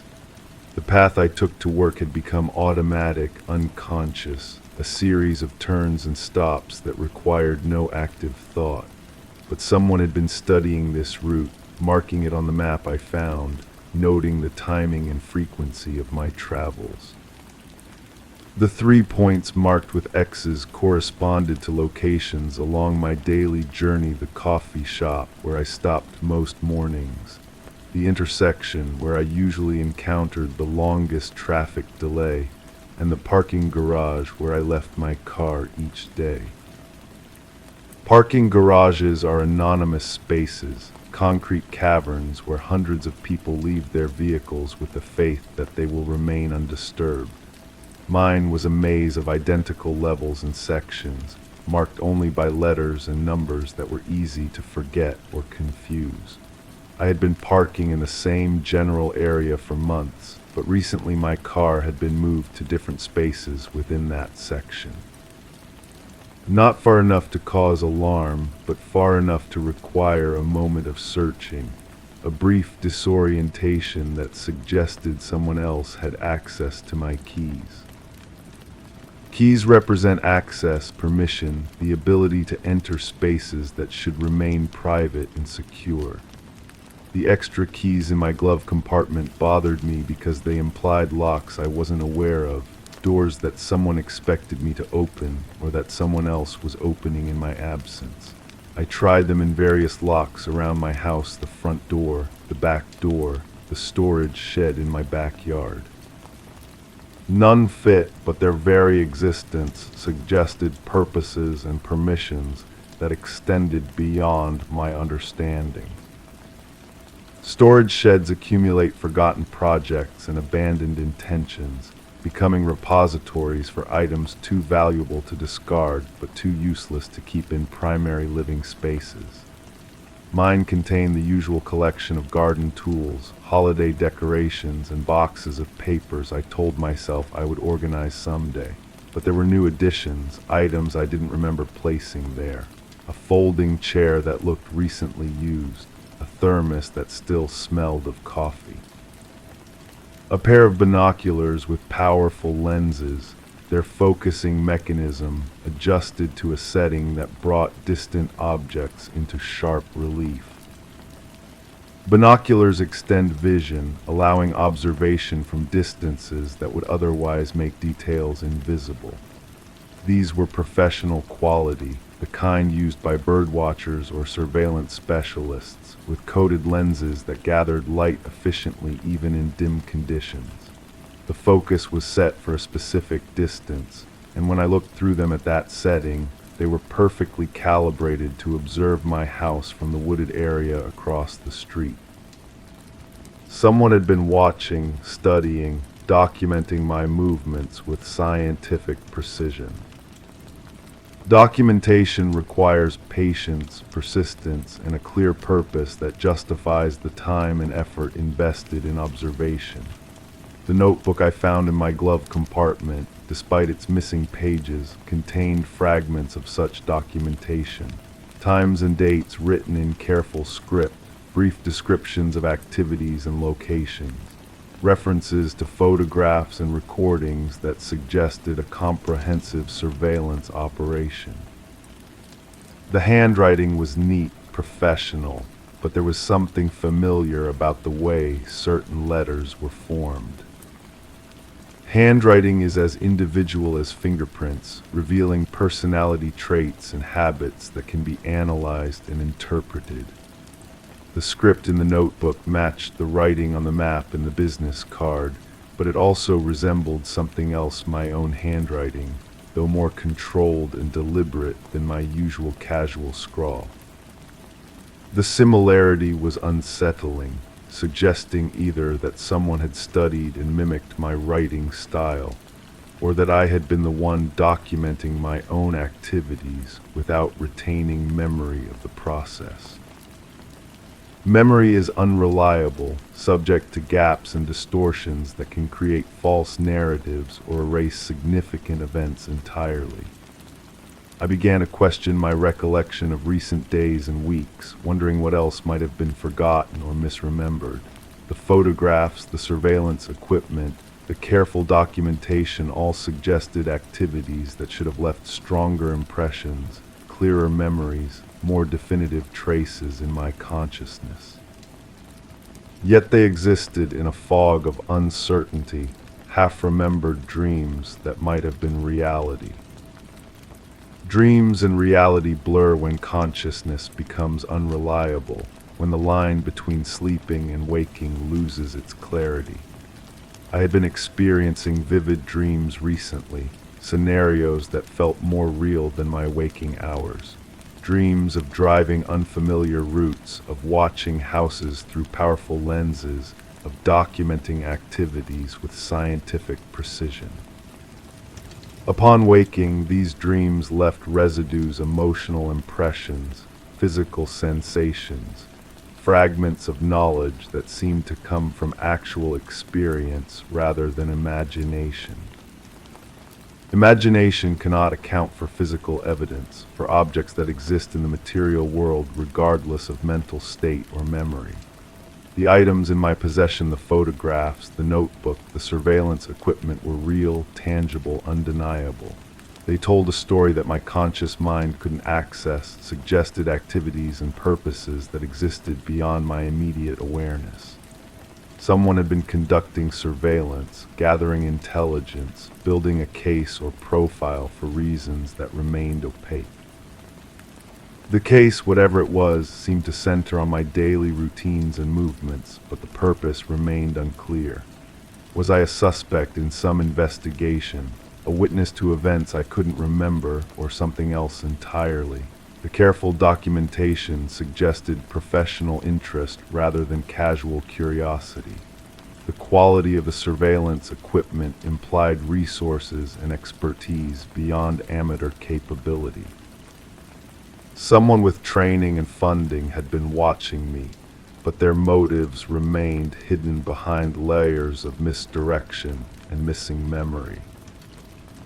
Missing memory creates spaces where anything might have happened, gaps in consciousness that could contain experiences both mundane and extraordinary. I found myself staring at the photographs again, searching for clues that might trigger recollection or provide context for the surveillance. The images were clear, well composed, taken with obvious skill and purpose, but they depicted a world I recognized yet couldn't fully remember inhabiting, moments that felt simultaneously familiar and foreign. The foreign quality of familiar spaces suggested that my environment had been altered in subtle but significant ways, transformed into something that resembled my normal world while serving purposes I couldn't grasp. The small hole in my bedroom wall, the repositioned mirrors, the cleaned surfaces all spoke of careful preparation, of spaces arranged to facilitate observation and documentation. My house had become a laboratory, my life an experiment conducted by researchers whose identity and objectives remained concealed. Concealment requires planning, resources, and a clear understanding of what must remain hidden and why. The operation suggested by the evidence was sophisticated, long-term, and focused on gathering information rather than causing immediate harm. but information gathered for what purpose, by whom, and with what ultimate intention. The questions multiplied without generating answers, creating a maze of possibilities that led nowhere and everywhere simultaneously. The maze of uncertainty expanded with each new detail I discovered, each piece of evidence that raised more questions than it answered. The business card, the photographs, the surveillance equipment all pointed to activities and purposes that existed just beyond the edge of my understanding, like shadows cast by objects I couldn't see directly. The investigation, if that's what it was, had been conducted with professional thoroughness, but the investigators remained invisible, their motives opaque, their conclusions unknown.